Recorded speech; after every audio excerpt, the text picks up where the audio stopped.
மீண்டுமாக நாம் இந்த 3 நாள் கூட்டத்தினுடைய கடைசி கூட்டத்துக்குள்ளே கடந்து வந்திருக்கிறோம். நாம் ஒரு வசனத்தை வாசிக்க போகிறோம். வாசித்து கர்த்தருடைய வார்த்தைக்கு நேராய் கடந்து போவோம். தானியேல் தீர்க்கதரிசன புஸ்தகம் 12ஆம் அதிகாரம் 4வது வசனத்தை வாசியுங்கள். தானியேல் 12:4 வாசிங்க. தானியேலாகிய நீயோவென்றால் முடிவு காலம் மட்டும் இந்த வார்த்தைகளை புதை பொருளாக வைத்து இந்த புஸ்தகத்தை முத்திரை போடு. அப்பொழுது அநேகர் இங்கும் அங்கும் ஓடி ஆராய்வார்கள், அறிவும் பெருகி போகும் என்றான். கண்களை மூடுவோம். நல்ல தகப்பனே, எங்கள் சர்வ வல்லமையுள்ள ஆண்டவரே, இந்த அருமையான நாட்களுக்காக உமக்கு ஸ்தோத்திரம். கிருபையுள்ள கரத்தில் எங்களை தாழ்த்துகிறோம். தேவனாகிய கர்த்தர் இம்மட்டுமாக எங்களை நடத்தி கொண்டு வந்த தயவுக்காய் உமக்கு ஸ்தோத்திரம். இந்த 3 நாட்களும் நீர் இடைப்பட்ட தயவுக்காய் ஸ்தோத்திரம். தேவ ஆவியானுடைய ஆளுகைக்காக உமக்கு நன்றி. ஆண்டவரே, நீர் எங்களோடு கூட பேசின தயவுக்காக உமக்கு ஸ்தோத்திரம். இந்த மாலை வேளையிலும் நீர் இடைபடுவீராக, பேசுவீராக. வந்திருக்கிற ஒவ்வொருத்தரோடு கூட கர்த்தர் இடைபடும். திரும்பி போகும்பொழுது வசனத்தை பெற்றுக்கொண்டவர்களாக, ஆயத்தப்பட்டவர்களாய் திரும்பி போக கர்த்தர் கிருபை தருவீராக. மகிமையுள்ள கரத்தில் எங்களை தாழ்த்துகிறோம் எங்கள் ஆண்டவர் இயேசு கிறிஸ்துவின் நாமத்தில் பிதாவே. அல்லேலூயா. தானியேல் புஸ்தகம் 12ஆம் அதிகாரம் 4வது வசனம் ஒரு முத்திரைகளின் புஸ்தகத்தை குறித்து வேதம் சொல்லுகிறது. இந்த முத்திரைகளின் புஸ்தகம் என்றால் கடைசி காலத்துக்குரியதான புஸ்தகம் என்று அர்த்தம். ஏன்னா அந்த இடத்துல ஆண்டவர் சொல்கிறாரு, முடிவு காலம் மட்டும் இந்த வார்த்தைகளை புதைபொருளாக வைத்து இந்த புஸ்தகத்தை முத்திரை போடு அப்படிங்கிறார். இந்த முத்திரை எப்போ உடைக்கப்படும் என்றால் கடைசி காலத்தில் உடைக்கப்படும். அதை கொஞ்சம் நம்ம ரிவர்ஸில் சொன்னோம்னா, இது எப்போ முத்திரைகள் உடைக்கப்படுகிறதோ அது என்ன காலம்? கடைசி காலம் என்று அர்த்தம். நமக்கு கடைசி காலம் என்பதற்கான நம்ம காலத்தில் உள்ளதான மிக முக்கியமான அடையாளங்களில் ஒன்றாக இந்த 3 நாட்களிலும் நான் பலமுறை பார்த்துருக்கிறோம். இஸ்ரவேல் ஜனங்கள் திரும்பி வருவது கடைசி காலத்துக்கான மிக முக்கியமான அடையாளமாக பார்த்தோம். அதுக்கு ஆதார வசனங்களாக ஓசியாவின் புஸ்தகம் 3ஆம் அதிகாரம் 5வது வசனத்தில் அதை நாம் பார்த்தோம். ஸோ கடைசி காலத்தில் இந்த முத்திரைகள் உடைக்கப்படணும். கடைசி காலம் என்பதற்கான ஒரு அடையாளம் இஸ்ரவேல் ஜனங்கள் திரும்பி வருவது.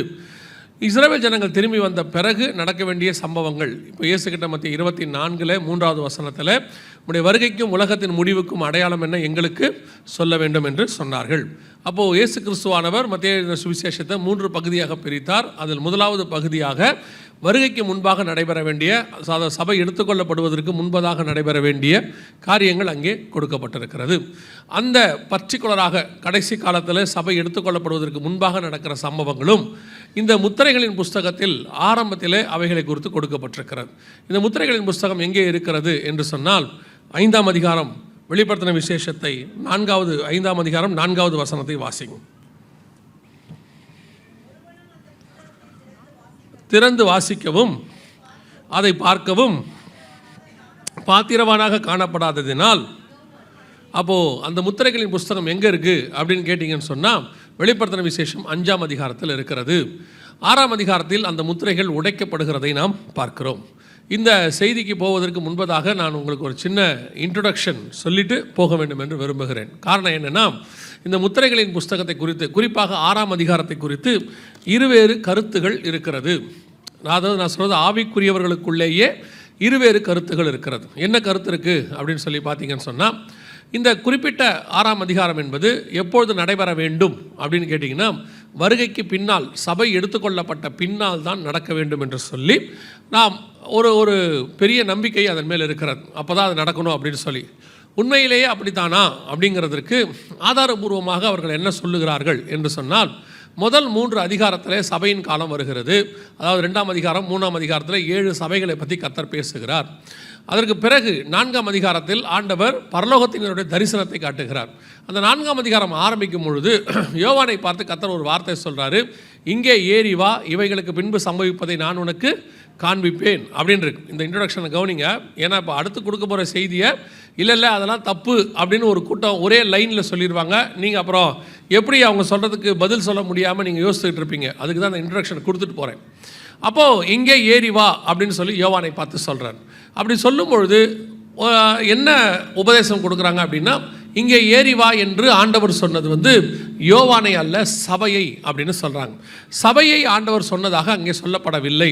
யோவானை சபைக்கு உருவகப்படுத்தி ஒரு இடத்திலும் கர்த்தர் சொல்லவே இல்லை. எதுக்காக உங்களுக்கு சொல்கிறேன் அப்படின்னா, ஆரம்பிக்கும் பொழுதே வெளிப்படுத்தின விசேஷம் ஆரம்பிக்கும் போதே கர்த்தர் சொன்னது யோவானை பார்த்து, ஆசியாவில் உள்ள 7 சபைகளுக்கு எழுது அப்படின்னார். அப்போ யோவான் சபையாக இருக்குமானால் கர்த்தர் அப்படி சொல்லியிருக்க முடியாது. அது மட்டுமல்ல, வெளிப்படுத்தல் முடியும் போது ஆவியும் மனவாட்டியும் வா என்பார்களாக, கேட்கிறவனும் வாயன். யார் கேட்கிறவனா கீழே அவர் சொல்கிறார், நான் தான் இதெல்லாம் கேட்டு எழுதுனேன் அப்படின்னு சொல்கிறார். யோவானை ஒரு இடத்திலும் சபைக்கு அங்கே அடையாளமாக சொல்லப்படவில்லை. பல இடங்களிலே சபைக்கு ஸ்திரீயை அடையாளமாக சொல்லி இருக்கிறது. சில இடங்களிலே மனவாட்டி சபையை குறித்து உன்னத பாட்டில் சூலமித்தியாலை குறித்து சொல்லப்பட்டிருக்கிறது. இப்படி பல இடத்துல இப்போது கலாத்தியரில் வாசிக்கும் பொழுது 2 பிரமாணத்துக்கு அடையாளமாக ஆகாரையும் சாராளையும் சொல்லப்பட்டிருக்கிறது. ஆனால் ஒரு இடத்துலையும் யோவானை சபையாக சொல்லப்படவில்லை. ஸோ 4ஆம் அதிகாரத்தில் இங்கே ஏறி வா என்று ஆண்டவர் சொன்னது சபையை அல்ல, யோவானை, நேரடியாக யோவானை மட்டும்தான் சொன்னார். அது மட்டுமல்ல, 4ஆம் அதிகாரத்திற்கு பிறகு சபை அங்கே இருக்கிறதாக சொல்லப்படலை. எந்த இடத்துலையும் சபையை அவர் பார்க்கல. இப்போ நீங்கள் இந்த இன்ட்ரடக்ஷனை புரிஞ்சுக்கோங்க, இல்லைனா திருப்பி நீங்கள் இந்த வீடியோவை ஆன்லைனில் பார்த்துக்கோங்க. 1ஆம் அதிகாரத்தில் அவர் பரலோகத்தை பார்க்கிறார், அங்கேயும் சபையை அவர் பார்க்கவில்லை. அடுத்து 4ஆம் அதிகாரத்தில் பரலோகத்தினுடைய தரிசனம் யோவானுக்கு காட்டப்படுகிறது, அங்கேயும் அவர் பார்க்கவில்லை. 5ஆம் அதிகாரத்தில் சிங்காசனத்தில் உட்கார்ந்திருக்கிற பிதாவாகிய தேவனை பார்க்கிறார், அங்கேயும் அவருக்கு சபை இருப்பது காண்பிக்கப்படவில்லை. அப்போ சபை பரலோகத்தில் இருப்பதாக காண்பிக்கப்பட்டது எங்கே அப்படின்னு பார்த்தீங்கன்னா, 7ஆம் அதிகாரம் 9ஆம் வசனம் வெளிப்படுத்தின விசேஷத்தில் தான் சபை பரலோகத்தில் இருக்கிறதை பார்க்க முடிகிறது. இவைகளுக்கு பின்பு சகல கோத்திரத்திலிருந்தும் பாஷைக்காரிலிருந்தும் ஜாதிகளிலிருந்தும் மீட்கப்பட்டதும் ஒருவரும் எண்ணக்கூடாததுமாகிய திரளான கூட்டமாகிய ஜனங்கள் வெள்ளை அங்கிகளை தரித்து கொண்டு தங்கள் கைகளிலே குருத்தோலைகளை பிடித்துக்கொண்டு சிங்காசனத்திற்கு முன்பாகவும் ஆட்டுக்குட்டியானவருக்கு முன்பாகவும் நிற்க கண்டேன். அங்கே தான் சபை நிற்கிறது, சிங்காசனத்துக்கு முன்பாக. அதனால தான் நம்ம சபையை குறித்து பவுல் எழுதும்போது சொல்கிறாரு, நாம் தைரியமாய் கிருபாசனத்திலே கிட்டி சேருகிறோம் அப்படிங்கிறார். ஸோ நமக்கு தான் சிங்காசனத்தில் முன்னாடி நிற்கக்கூடியதான அந்த தகுதி இருக்கிறது, அதாவது புதிய ஏற்பாட்டு சபைக்கு. ஸோ அது எங்கே நிற்குதுன்னா 7ஆம் அதிகாரத்தில் தான் சொல்லுது. 6ஆம் அதிகாரத்திலையோ 5ஆம் அதிகாரத்திலையோ இல்லை. எதுக்காக இது இவ்வளோ விளக்கம் சொல்கிறேன்னா, ஒரு சாரார் 4ஆம் அதிகாரத்தில் தான் சபை பரலோகத்துக்கு போகுது, 6ஆம் அதிகாரம் எல்லாம் வெளிப்படுத்தின, அதாவது சபை எடுத்துக்கொள்ளப்பட்ட பிறகு நடக்க வேண்டிய சம்பவம், அதுக்கு இப்போ நம்ம இங்கே கவலைப்பட வேண்டிய அவசியம் இல்லை அப்படின்னு சொல்லிடுறாங்க. இது எங்கே போய் இதில் என்ன பிரச்சனை வந்துடுச்சு அப்படின்னு கேட்டால், 6ஆம் அதிகாரத்தில் நாம் வாழ்ந்து கொண்டிருக்கிறோம், அந்த காலகட்டத்துக்குள் நாம் வாழ்ந்து கொண்டிருக்கிறோம். முத்திரைகள் எல்லாம் ஒன்றன் பின் ஒன்றாக உடைக்கப்பட்டு கொண்டிருக்கிறது. இந்த சம்பவங்களை ஆதாரபூர்வமாகவும் உலகத்தில் நடக்கிற சம்பவங்களோடு கூட இணைத்து சொல்லிக்கிட்டு இருக்கிறோம். ஆனால் ஒரு சாராருக்கு அது எதையுமே கேட்க மனமில்லை. அவங்க என்ன சொல்கிறாங்கன்னா, அதெல்லாம் இல்லைங்க, எங்களுக்கு சொல்லி கொடுத்தது 4ஆம் அதிகாரத்தில் சபை போயிடும், 4ஆம் அதிகாரத்தில் சபை போயிடும். அன்னைக்கு அவர்களுக்கு கிடைச்ச வெளிச்சத்தில் அவங்க சொல்லி இருக்கலாம். யூதர்கள் போய் ஒரு நாள் யோவான் ஸ்நானகனை கேட்கிறார்கள், நீதான் வருகிறவராகிய மேசியாவா என்று கேட்கிறார்கள். அப்போ யோவான் ஸ்நானகன் சொல்கிறார், நான் இல்லை, எனக்கு பின் ஒருவர் வருகிறார், இயேசு வருகிறார். இயேசுகிட்டையும் போய் கேட்குறாங்க, நீங்கள் தான் மேசியாவா, எங்களுக்கு சொல்ல வேண்டும் என்று சொல்லி. அப்போ அந்த மாதிரி ஒரு காலகட்டத்தில் ஒரு வெளிப்பாடு வச்சு யோவானை போய் கேட்குறாங்க. இல்லைன்னு சொன்ன உடனே அடுத்து அவங்க இயேசுக்கிட்ட போகிறாங்க. அந்த மாற்றம் வரும்போது ஏற்றுக்கொள்ளக்கூடிய மனப்பக்குவம். இன்றைக்கி நமக்கு இல்லை, எங்களுக்கு 50 வருஷமாக இதை சொல்லிட்டாங்க, 4ஆம் அதிகாரத்தில் சபை போயிடும்னா, சபை 4ஆம் அதிகாரத்தெல்லாம் தாண்டி இப்போ 6ஆம் அதிகாரத்தின் காலத்தில் இருக்குது. அந்த சம்பவங்கள் நம்ம கண்ணுக்கு முன்பாக ஒவ்வொன்றின் மீன் ஒன்றாக நடைபெற்று கொண்டே இருக்கிறது. அதை சபை புரியாததுனால அதை ஆண்டவர் சொல்கிறார், என் ஜனங்கள் அறிவின்மையால் சங்காரமாகிறார்கள் அப்படின்றபடி நம்ம கண்ணுக்கு முன்னாடி இந்த சம்பவங்கள்லாம் நடந்துக்கிட்டே இருக்குது. அதனால் இருக்கிற விசுவாசிகளுக்கு நான் உங்களுக்கு சொல்லுகிறேன், நாம் 6ஆம் அதிகாரத்தில் பாதி இடத்துக்கு வந்துட்டோம். நம்ம கண்ணுக்கு முன்னாடி பாதி சம்பவங்கள் நடைபெற்று கொண்டிருக்கிறது. 6ஆம் அதிகாரம் முடியும் போது 7ஆம் அதிகாரத்தில் சபை பரலோகத்துக்கு போயிடும். நம்ம சபை பரலோகத்துக்கு போகிறதுக்கு கொஞ்சம் முன்னாடி காலகட்டத்தில் நாம் இருந்து கொண்டு இருக்கிறோம். இன்னும் 4ஆம் அதிகாரம் தான் இருக்குது அப்படின்னு நினச்சிட்டு இருந்தீங்கன்னா, நீங்கள் பல இடங்களிலே சம்பவங்களை பார்க்கும்போது சோர்ந்து போவீர்கள். இதெல்லாமே சொல்லலையே, இவ்வளோ சம்பவங்கள் நடக்குதே, ஏன்னா அடுத்து அதெல்லாம் வரப்போகுது, நீங்கள் சோர்ந்து போக வாய்ப்பு இருக்கிறது. சரி, இன்றைக்கி நம்ம பார்க்க போகிற செய்திக்குள்ளே போகிறோம். நாம் 6ஆம் அதிகாரத்தினுடைய மிக முக்கியமான காலகட்டத்துக்குள் இருக்கிறோம். எங்கே இருக்கிறோம் அப்படின்னு கேட்டிங்கன்னு சொன்னால், இப்போது 2வது முத்திரையை தாண்டி 3வது முத்திரைக்குள்ளே இருக்கிறோம். நாம் அந்த 3வது முத்திரையின் காலத்தில் இருந்து கொண்டிருக்கிறோம். கொஞ்ச காலத்திற்கு முன்பதாகத்தான் 2வது முத்திரை கடந்து போனது. ஒரு 12 வருஷத்துக்கு முன்னாடி 1வது முத்திரைக்கான காரியம் உடைக்கப்பட்டது. அந்த 12 வருஷத்துக்கு முன்னாடியே அந்த 1வது முத்திரை உடைக்கப்பட்டதுன்னு பல இடங்களில் நாங்கள் சொல்லி கொண்டிருந்தோம். ஆனால் அநேகருக்கு ஏற்றுக்கொள்ள மனமில்லை. இல்லை, அப்படிலாம் கிடையாது, விளக்கமும் கொடுக்க மாட்டேங்கிறாங்க. அப்படி இல்லைன்னு சொன்னால் அதுக்கு ஒரு விளக்கம் கொடுக்கணும், விளக்கமும் கொடுக்கல. ஆனால் சம்பவம் நடைபெறுகிற ப்ரூஃபை எடுத்து கையில் கொடுத்தோம்னா அதையும் அவர்களுக்கு ஏற்றுக்கொள்ள மனமில்லை. கிட்டத்தட்ட நான் சொல்வது 2012 1வது முத்திரைக்கான அறிகுறிகள் உடைக்கப்பட்டதுக்கான காரியங்கள் எல்லாம் நடைபெற்றது. அதன் பின் ஒன்றன் பின் ஒன்றாக சம்பவங்கள் நடந்து கொண்டே இருக்குது. இப்போ நம்ம காலத்தில் சரியாக இன்னொரு 3-4 வருஷத்துக்கு முன்னாடி ஒரு சம்பவம் நடந்துச்சு, 2வது முத்திரைக்கான சம்பவம். நீங்கள் வாசிங்க, 6ஆம் அதிகாரம் வெளிப்படுத்தின விசேஷம் 4வது வசனத்தை வாசிங்க, 6-4 வாசிங்க. அப்பொழுது சிவப்பான வேறொரு குதிரை புறப்பட்டது, அதன் மேல் ஏறி இருந்தவனுக்கு பூமியில் உள்ளவர்கள் ஒருவரை ஒருவர் கொலை செய்யத்தக்கதாக சமாதானத்தை பூமியிலிருந்து எடுத்து போடும்படியான அதிகாரம் கொடுக்கப்பட்டது. ஒரு பெரிய பட்டயமும் அவனுக்கு கொடுக்கப்பட்டது. இந்த வசனம் பார்க்குறதுக்கு எப்படி இருக்குன்னு கேட்டிங்கன்னா, ஒரு ஓமையாக, ஒரு தரிசனமாக அல்லது ஒரு ஓமையாக அவனுக்கு காண்பிக்கப்படுகிறது. இதுக்கு பின்னாடி இருக்கிற விளக்கத்தை நாம் ஸ்டெப் பை ஸ்டெப்பாக பார்க்க போகிறோம். முதலாவது, அந்த 6ஆம் அதிகாரத்தில் 4 முக்கியமான குதிரைகளை குறித்து சொல்லப்படுகிறது. ஒன்று வெள்ளைக்குதிரை, 2வது சிவப்பு குதிரை, 3வது கருப்பு குதிரை, 4வது மங்கின நிறம் உள்ள குதிரை. ஆங்கிலத்தில் பார்த்தீங்கன்னா ரெட், ஒயிட், பிளாக் அண்ட் பேல் ஹார்ஸ் அப்படின்னு இருக்கும்.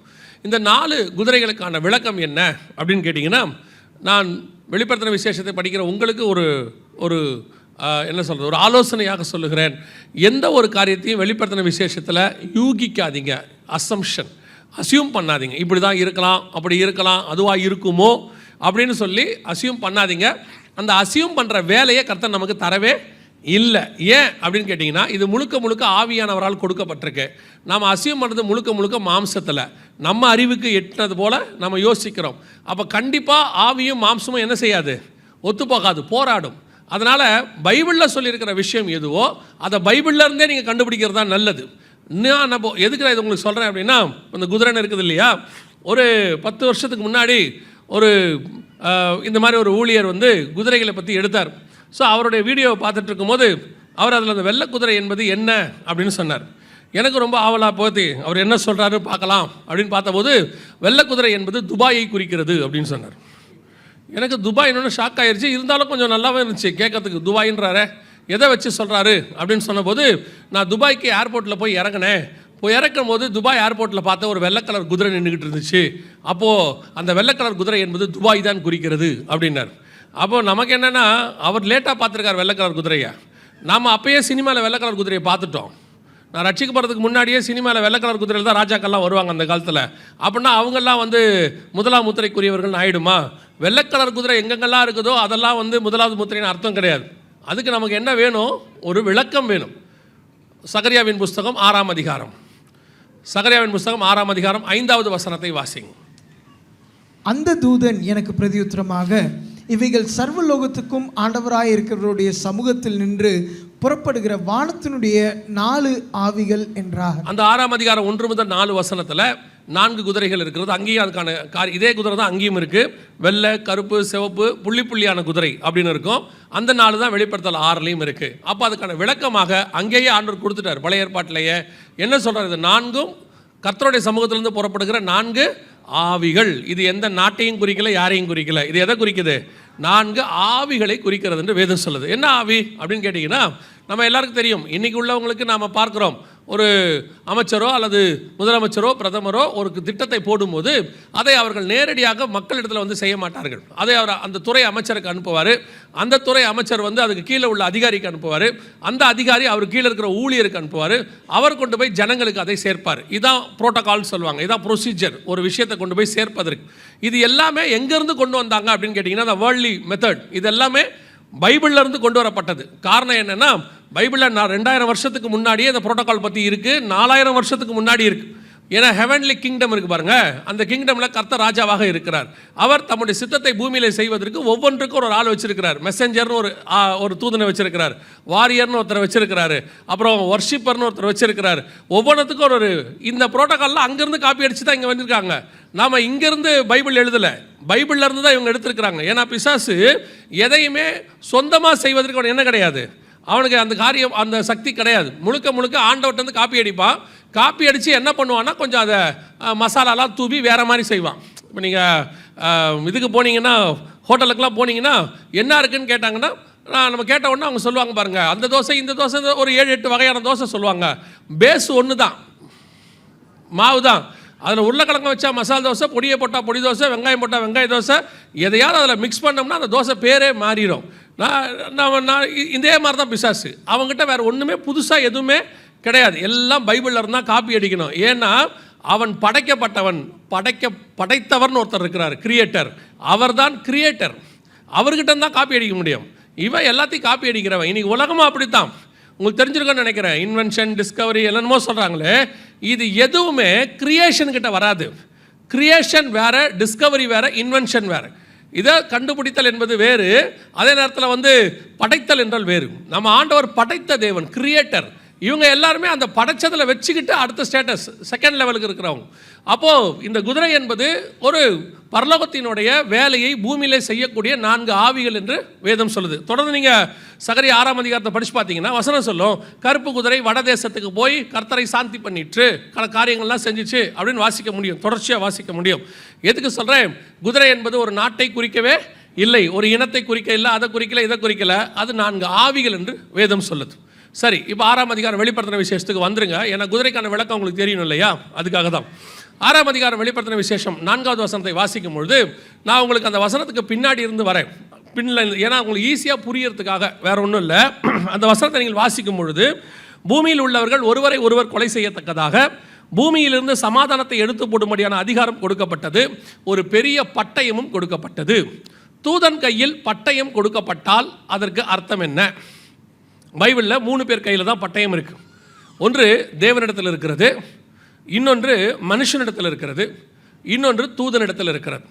தேவனிடத்தில் இருக்கிற பட்டயத்துக்கு என்ன அர்த்தம்?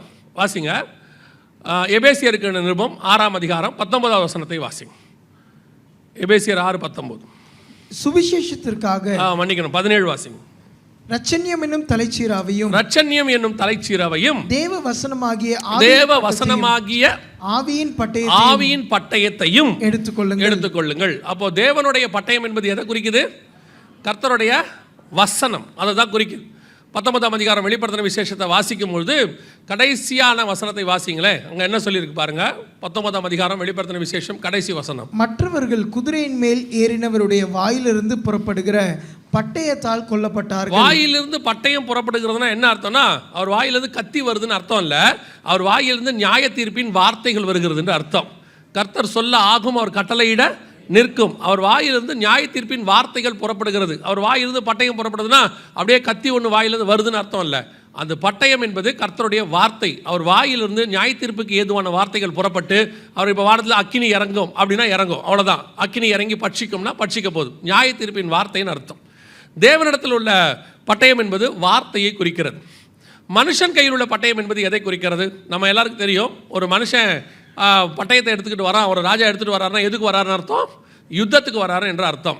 1 சாமுவேலின் புஸ்தகம் 17ஆம் அதிகாரத்தில் கோலியாத்து, நம்ம எப்படி ஒரு ஆர்மர் ஆஃப் காட்னு எபேசியர் 6ல் சொல்கிறோமோ அதே மாதிரி அவருக்கு ஒரு அங்கே ஒரு டிஸ்கிரிப்ஷன் இருக்கும், நீங்கள் பார்த்துருப்பீங்கன்னு நினைக்கிறேன். 6ஆம் அதிகாரம் எபேசியரில் நமக்கு எப்படி ஒரு தலைச்சீராக இருக்குதோ அதே மாதிரி கோலியாத்துக்கு ஒரு தலைச்சீராக இருக்கும். இங்கே எப்படி ஒரு பாதரட்சை இருக்கோ அவனுக்கு ஒரு பாதரட்சை இருக்கும். இங்கே ஒரு கேடகம் இருக்கும், அங்கே ஒரு கேடகம் இருக்கும். இங்கே ஒரு பட்டயம் இருக்கும், அங்கே ஒரு பட்டயம் இருக்கும். ஆனால் கோலியாத் பிடித்து கொண்டு வருகிற பட்டயம் என்றால் யுத்தத்துக்கு வந்திருக்கிறான் என்று அர்த்தம். அவன் யுத்தத்துக்கு கூப்பிடுறான். இப்போ சவுல் கையிலையும் பட்டயம் இருக்கு, 2 பேரும் சண்டை போடணும், அதான் அவன் கூப்பிடுறது. ஆனால் வசனம் சொல்லுது, தாவீதின் கையில் பட்டயம் இல்லாது இருந்தது அப்படின்னு இருக்கு. இதுக்கு பின்னாடி நிறைய ஆவிக்குரிய அர்த்தம் இருக்கு. ஆனால் ஒன்று புரிஞ்சுக்கோங்க, மனுஷன் கையில் பட்டயம் இருந்தால் அதுக்கு என்ன அர்த்தம்? யுத்தம் என்று அர்த்தம், சண்டை போட வந்திருக்கிறான் அப்படின்னு அர்த்தம். கர்த்தர்கிட்ட பட்டயம் இருந்தால் அது வார்த்தை என்று அர்த்தம். சரி, தூதன் கையில் உள்ள பட்டயத்துக்கு என்ன அர்த்தம்? வாசிங்க, 1 நாளாகமத்தின் புஸ்தகம் 21ஆம் அதிகாரம் 12வது வசனத்தை வாசிங்க. 1 நாளாகமம் 21:12. 3 வருஷத்து பஞ்சமோ அல்லது உன் பயங்கரின் பட்டயம் உன்னை பின்தொடர நீ உன் சத்துருக்களுக்கு முன்பாக முறிந்தோடி போக செய்யும் 3 மாத சங்காரமோ அல்லது 3 நாள் 3 நாள் கர்த்தருடைய தூதன் இஸ்ரவேலுடைய எல்லை எங்கும் சங்காரம் உண்டாகும்படி தேசத்தில் நிற்கும் கர்த்தருடைய பட்டயமாகிய கொள்ளை நோயோ. அப்போ தூதன் கையில் உள்ள பட்டயத்துக்கு பேர் என்னது? கொள்ளை நோய்னு அர்த்தம். அதே அதிகாரம் 16 வாசிங்க, 16. தாவீது தன் கண்களை ஏறெடுத்து பூமிக்கும் வானத்திற்கும் நடுவே இருக்கிற கர்த்தருடைய தூதன் உருவின பட்டயத்தை தன் கையில் பிடித்து அதை எருசலேமின் மேல் நீட்டி இருக்க கண்டான். இப்போ தூதன் கையில் என்ன இருக்குது? பட்டயத்தை நீட்டி இருக்க கண்டான். 14வது வசனம், 14 வாசிங்க. ஆகையால் கர்த்தர் இஸ்ரவேலிலே கொள்ளை நோயை வரப்பண்ணினார். அப்ப தூதன் கையில் பட்டயம் இருந்தா என்ன வரும்? கொள்ளை நோய் வரும் என்று அர்த்தம். இப்போ 6ஆம் அதிகாரம் வெளிப்படுத்தின விசேஷத்துக்கு வந்துருங்க. இப்போ வசனம் சொல்லுது, சிவப்பான ஒரு குதிரையை கண்டேன், அதன் மேல் ஏறி இருந்த தூதனுக்கு என்ன கொடுக்கப்பட்டது? ஒரு பெரிய பட்டயம் கொடுக்கப்பட்டது. பெரிய பட்டயம் என்றால், பட்டயம் என்பது தூதன் கையில் உள்ளதுக்கு என்ன அர்த்தம்? கொள்ளை நோய்னு அர்த்தம். ஒரு பெரிய கொள்ளை நோய் கொடுக்கப்பட்டது. மத்திய 24ஆம் அதிகாரத்தில் 3வது வசனத்தில் உடைய வருகைக்கான அடையாளங்கள் என்ன என்று இயேசுகிட்ட கேட்டபோது 7 அடையாளங்களை இயேசு சொல்லுகிறார். என் நாமத்தை தரித்து கொண்டு அநேகர் வருவார்கள். 2வது, யுத்தங்களின் செய்திகளையும் கேள்விப்படுவீர்கள். 3வது, ஜனத்துக்கு விரோதமாய் ஜனம். 4வது, ராஜ்யத்துக்கு விரோதமாய் ராஜ்யம். 5வது, பஞ்சங்கள். 6வது, கொள்ளை நோய்கள். 7வது, பூமி அதிர்ச்சிகள். அந்த கொள்ளை நோய்னு இருக்கு பாருங்க, 6வது. அந்த கொள்ளை நோய்க்கான விளக்கம் தான் இங்கே இருக்குது. நேற்று சொன்னோம், ஆண்டவர் யுத்தங்கள்னு சொல்லும் போது பொதுவாக யுத்தம்னு சொல்லலை. அந்த யுத்தத்துக்கான விளக்கம் எங்கே இருந்துச்சு? 38ஆம் அதிகாரம் 39ஆம் அதிகாரம் எசேக்கியேல் புஸ்தகத்தில் இருந்துச்சு. இப்போ இந்த கொள்ளை நோய்க்கான விளக்கம் எங்கே இருக்குது அப்படின்னு கேட்டிங்கன்னா 6ஆம் அதிகாரம் 4வது வசனத்தில் ஆண்டவர் சொல்லியிருக்கிறாரு, ஒரு பெரிய பட்டயம் அவனுக்கு கொடுக்கப்பட்டது. அது என்ன பட்டயம் என்றால், வேதம் சொல்லுது 1 நாளாகமத்தின்படி அது ஒரு கொள்ளை நோய், மிகப்பெரியதான கொள்ளை நோய் வரும். அதுக்கு முந்தின லைன், அந்த கொள்ளை நோய் பூமியில் உள்ளவங்களை எப்படி சாகடிக்கும் அப்படின்னு வசனம் சொல்லுது. பூமியில் உள்ளவர்கள் ஒருவரை ஒருவர் கொலை செய்யத்தக்கதாக. நல்லா கவனிங்க, அந்த வேர்டை கவனிங்க. இதெல்லாம் உங்கள் கையில் உள்ள பைபிளில் உள்ளதுதான். எப்படி ஒரு 25 வருஷமாக உங்கள் கையில் அந்த பைபிள் இருக்கும். ஸோ அந்த பைபிளில் உள்ள வசனத்தை தான் வாசிக்கிறோம்.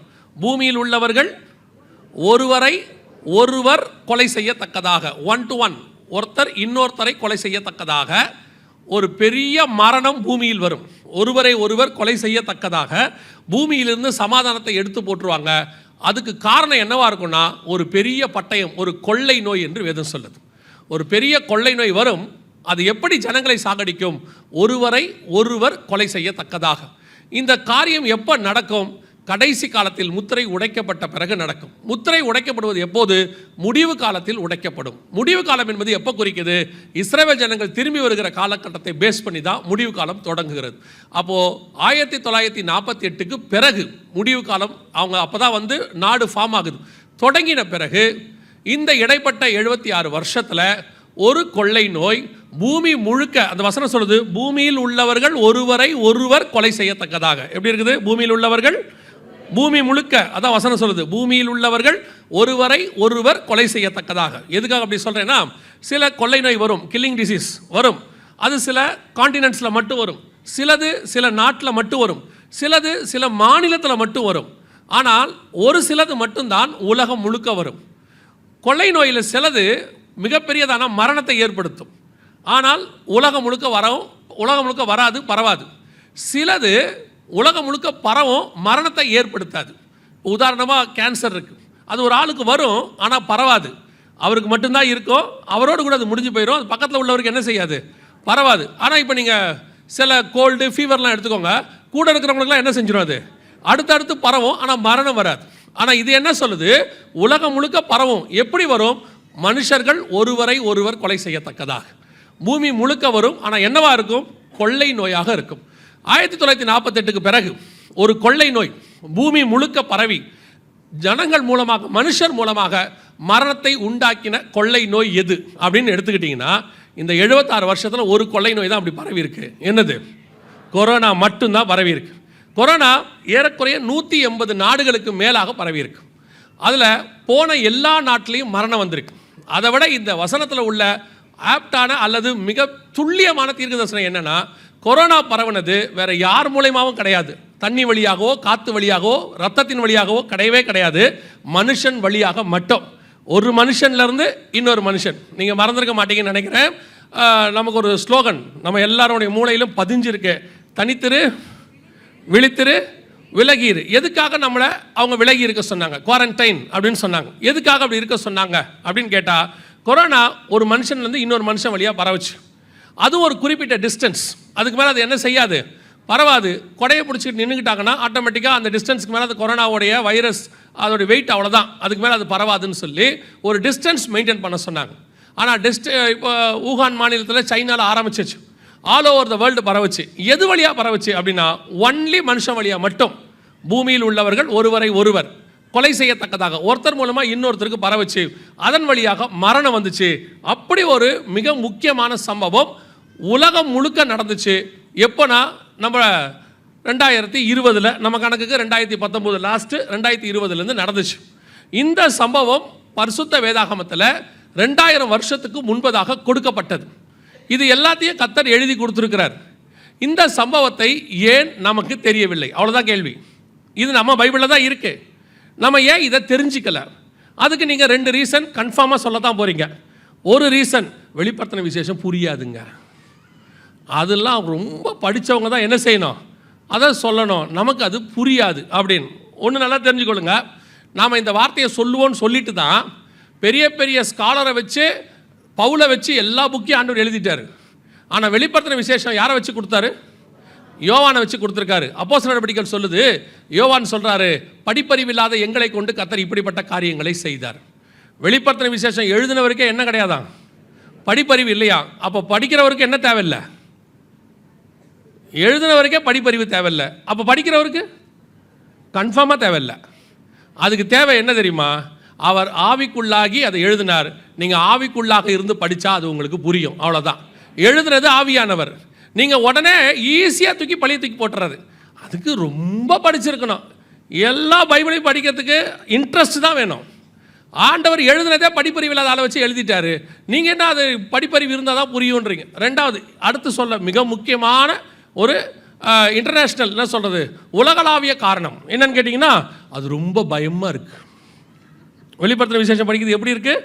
பயமாக இருக்குது. ஏன்னா எங்கே பார்த்தாலும் மிருகமாகவே வருது, கொப்பளம் வருது, வானத்துலேருந்து அக்கினி வருது. கேட்கறதுக்கே கஷ்டமாக இருக்குது, படிக்கிறதுக்கே கஷ்டமாக இருக்குது. வரப்போதை என்ன பண்ணுவீங்க?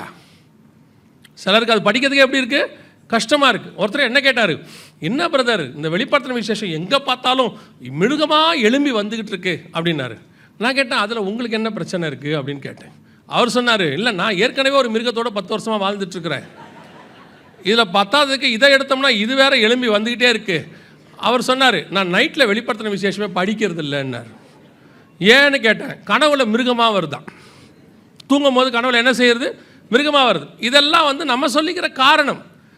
ஆனால் கர்த்தர் சொல்கிறாரு, நான் மகத்துவங்களை அவர்களுக்கு எழுதி கொடுத்துருக்கிறேன். ஆவியானவர் சபைகளுக்கு சொல்லுகிறதை காது உள்ளவன் கேட்க கடவன். பரிசுத்த ஆவி. இது பெரிய விசேஷம் என்னன்னா, இதை எழுதுனது ஆவியானவர். அவர் தான் ஆத்தர் ஆஃப் த புக்கு. உங்களுக்குள்ள ஆவியானவர் இருக்கிறார். அவரை குறித்து வேதம் சொல்லுகிறது, சகல காரியங்களிலும் உங்களை நடத்துவார், வரும் காரியங்களை குறித்து உங்களுக்கு போதிப்பார். அப்போ வெளிப்படுத்தின விசேஷத்தை எழுதினவர் உங்களுக்குள்ள இருக்கிறார், ஆத்தர் இருக்கிறாரு. அவர் சொல்லி கொடுக்கறதுக்கு ரெடியாக இருக்கிறாரு. அப்போ உங்களுக்கு தெரியலனா காரணம் அவரும் இல்லை, புக்கும் இல்லை, நீங்கள் தான். அவர் சொல்லி கொடுக்க ரெடியாக இருக்காரு, எழுதினவர் கூட இருக்காரு. அப்புறம் ஏன் புரிய மாட்டேங்குது? பல நேரங்களில் நாம் அப்படி தான் சொல்கிறோம், எனக்கு புரியல, தெரியல, அதுக்கு ஒரு விசேஷித்த ஞானம் வேணும். இப்போவும் சொல்கிறார், நீங்கள் இன்ட்ரெஸ்டோட தேவ சமூகத்தில் உட்காந்து படித்து பாருங்கள். கர்த்தர் சொல்லுவதற்கு வல்லமை உள்ளவராக இருக்கிறார், வெளிப்படுத்துறதுக்கு கர்த்தர் வல்லமை உள்ளவர். சரி, இது இருக்குது, பைபிளில் இருக்குது, கிட்டத்தட்ட 2000 வருஷமாக இருக்குது. நாம் அதை விட்டுட்டோம், பரவாயில்ல இருக்கட்டும். பல நேரங்களில் வெளிப்படுத்தின விசேஷத்தை ஒரே நாளில் படித்து முடிச்சிடுறாங்க. என்ன காரணம் அப்படின்னு கேட்டால், அது புரியல, தெரியல, அதை உட்காந்து 2-3 நாள் படிக்கிறதுக்குலாம் அவங்களுக்கு என்ன இல்லை, பிடிக்கல, ஒரே நாள் அட்ட ஸ்டெச்சு உட்காந்து முடிச்சிடுறது. அதான் நான் எப்பவும் சொல்லுவேன், நமக்கு ரொம்ப பிடிச்ச புக்கு என்னென்னா ஏசாயாவும் சங்கீதம் தான். என்ன காரணம்னா அதில் தான் என்ன இருக்குது, வாக்குத்தத்தம் இருக்குது. ஒருவேளை நீங்களாம் பரலோகத்துக்கு போனீங்கன்னு வச்சுக்கோங்க, என்ன பார்க்குறீங்க, ஒருவேளை அப்படிலாம் இல்லை, கன்ஃபார்மாக போகிறோம், ரைட். நீங்கள் பரலோகத்துக்குள்ளே போனீங்கன்னா முதல்ல என்ட்ரான உடனே இந்த ஏசாயா எங்கே இருக்கான்னு கண்டுபிடிங்க. அந்த ஆளுக்கு ஒரு தேங்க்ஸ் சொல்லிட்டு போய் சிங்காசனம் பக்கத்தில் உட்காந்துக்குங்க. ஏன்னா உங்களை இத்தனை வருஷம் காப்பாற்றினது அந்த ஆள் தான் காப்பாற்றிருக்காரு. ஏசாயா இல்லாட்டி ஜனவரி மாதம் கதை முடிஞ்சு. பல சபைகளுடைய கதை ஏசாயா இல்லாட்டி முடிஞ்சிச்சு இல்லையா? மலைகள் விலகினாலும் பர்வதங்கள் நிலை பெயர்ந்தாலும். கேட்கவே ஒரு நல்லா இருக்குல்ல. நீங்கள் வெளிப்படுத்தின விஷயத்தில் வாக்குத்தத்தம் எடுத்து பாருங்கள், இருக்கிறது ஒன்று தான் இருக்குது. இதோ நான் உனக்கு முன்பாக திறந்த வாசலை வைத்திருக்கிறேன். அதை கூட அன்றைக்கி ஒருத்தர் தப்பாக பிரிண்ட் பண்ணிட்டார், திறந்த வாசலை திறந்து வைத்திருக்கிறேன்னு பிரிண்ட் பண்ணி வச்சிருக்கார். அதை கூட ஒழுங்காக ப்ரூஃப் பார்க்காம பிரிண்ட் பண்ணிட்டார் போல், திறந்த வாசலை திறந்து வச்சிருக்கிறேன்னு அடிச்சிட்டார். அதனால் இந்த வெளிப்படுத்தின விசேஷத்தை கண்டா உங்களுக்குலாம் எப்படி இருக்குது, கொஞ்சம் பயமாக இருக்குது, அப்படி இருக்குது. அதெல்லாம் ஒன்றும் பயப்பட வேண்டிய அவசியமே கிடையாது. நம்ம பயப்படுறதுக்கு ஒரு புக்கை கர்த்தர் தரல, நமக்கு புரியக்கூடாதுன்னு ஒரு புக்கை கர்த்தர் நமக்கு தரல, நாம் தெரிந்து கொள்ள வேண்டும் என்பதற்காக தான் தந்திருக்கிறாரு. அதுலேயும் விசேஷமாக சபை தெரிஞ்சுக்கணும் தான் அதை கொடுத்துருக்கிறார். அதனால தான் அது டைரெக்டாக யாருக்கு எழுதப்பட்டது, சபைக்கு எழுதப்பட்டது. ஸோ இந்த சம்பவம் 6ஆம் அதிகாரத்தில் 4வது வசனத்தில் உள்ளது. 2000 வருஷமாக இருக்குது. சரி, இது எனக்கு தெரியாது, அப்படியே இருக்கட்டும், ஒரு காரியம் இருக்கட்டும். இப்போ நீங்கள் ஒரு வீடியோவை பார்க்க போகிறீங்க, நல்லா கவனிங்க. இந்த வீடியோ 2018 இந்தியா முழுக்க எல்லா சேனல்கள்லையும் வந்துச்சு. இங்க பாருங்க.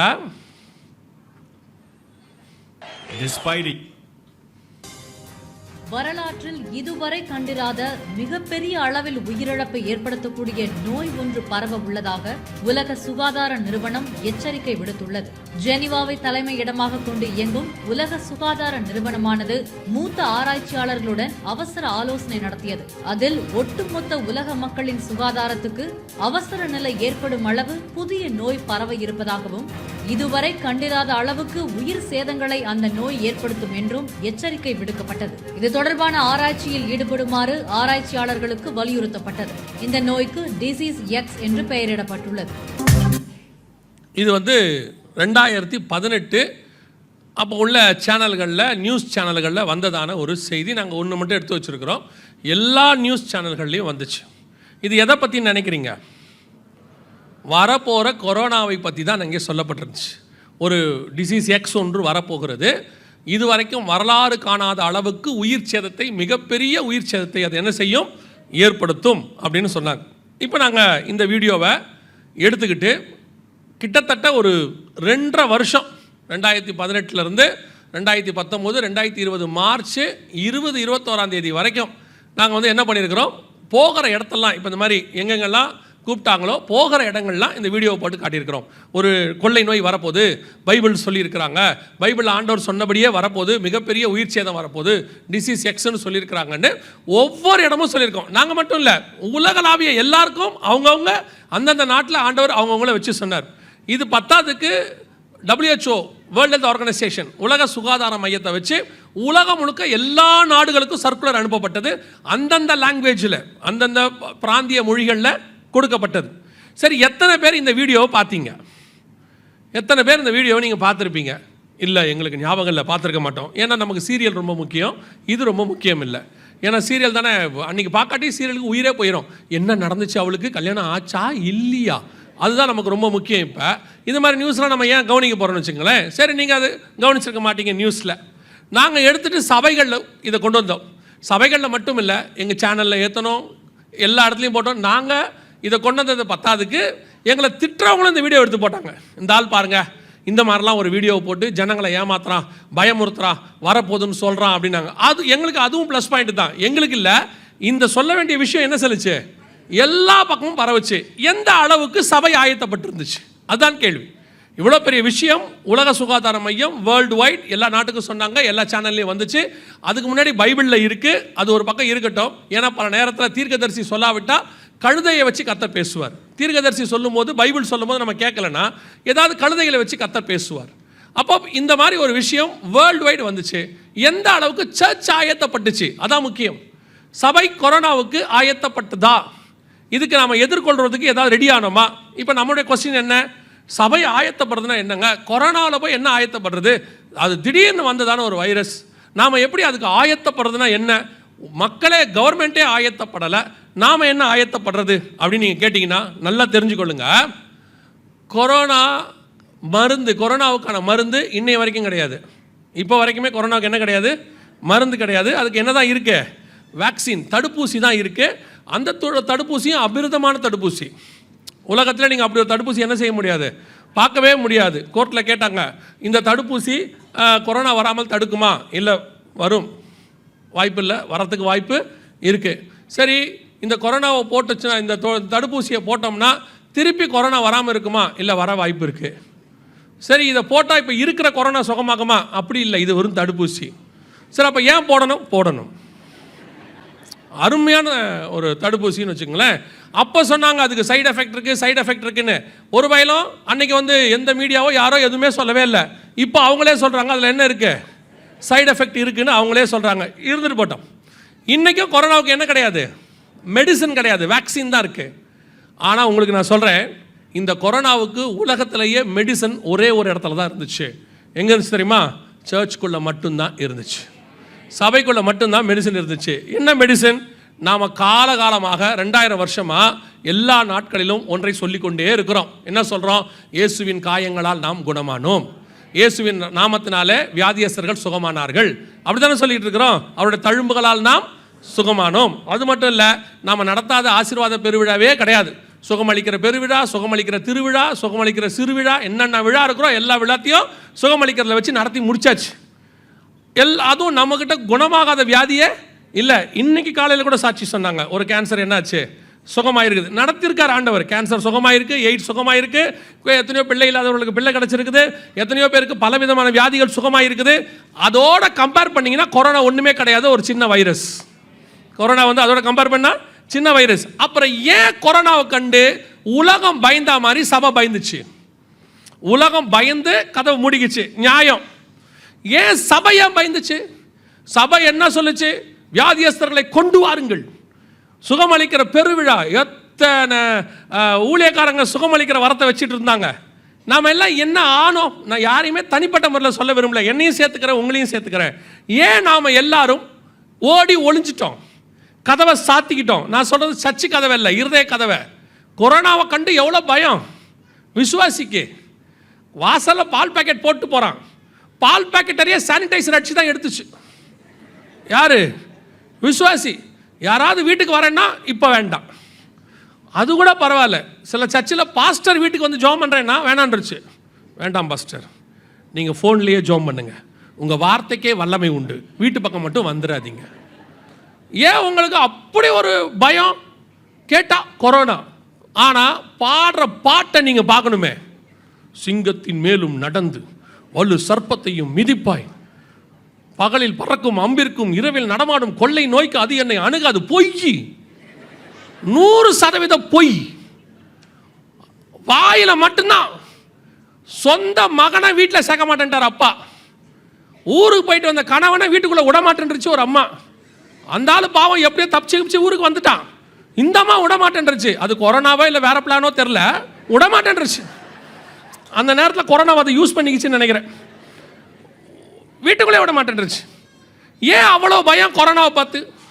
ஐயோ, அங்கே கொத்து கொத்தா சாவுறாங்க, இங்கே கொத்து கொத்தா சாவுறாங்க. உண்மை, எல்லா காலத்திலும் இப்படி குவாரண்டைன் உள்ள ஒரு வியாதி இருந்துச்சு. இயேசு காலத்தில் அதே மாதிரி ஒரு வியாதி ஊருக்குள்ளே சேர்க்க மாட்டான். என்ன வியாதி? குஷ்டரோகம். இப்போ இயேசு பயந்தாரா? எலியா பயந்தாரா?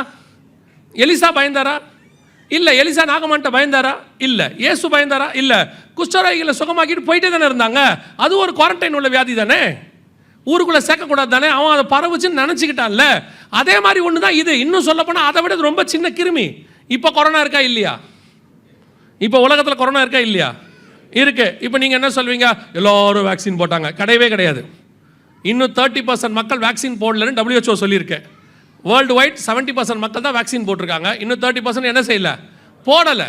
அப்புறம் ஏன் இப்போ பயம் இல்லை? அங்கே தான் கேள்வி இருக்கு. சபை பயந்ததுக்கு ஒரு காரணம் இருக்கு. என்ன காரணம்? இது ஒரு செயின் ப்ராசஸ். நல்லா கவனிங்க. இப்போ நாம் கொரோனாவில் இதை விட இப்போ மோசமான வியாதிலாம் வரப்போகுது.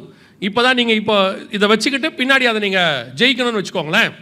இந்த கொரோனாவை நாம் ஜெயிக்கிறதுக்கு என்ன வேணும் அப்படின்னா, இயேசு சுகமளிக்கிறதுக்கு ஒரே ஒரு ஃபார்முலா சொல்லியிருக்காரு. அதான் குவாலிஃபிகேஷன், அல்லது அதுதான் அதுக்கான மிக முக்கியமான தகுதி. என்னன்னு கேட்டால், யார் சுகம் கொடுப்பாங்க?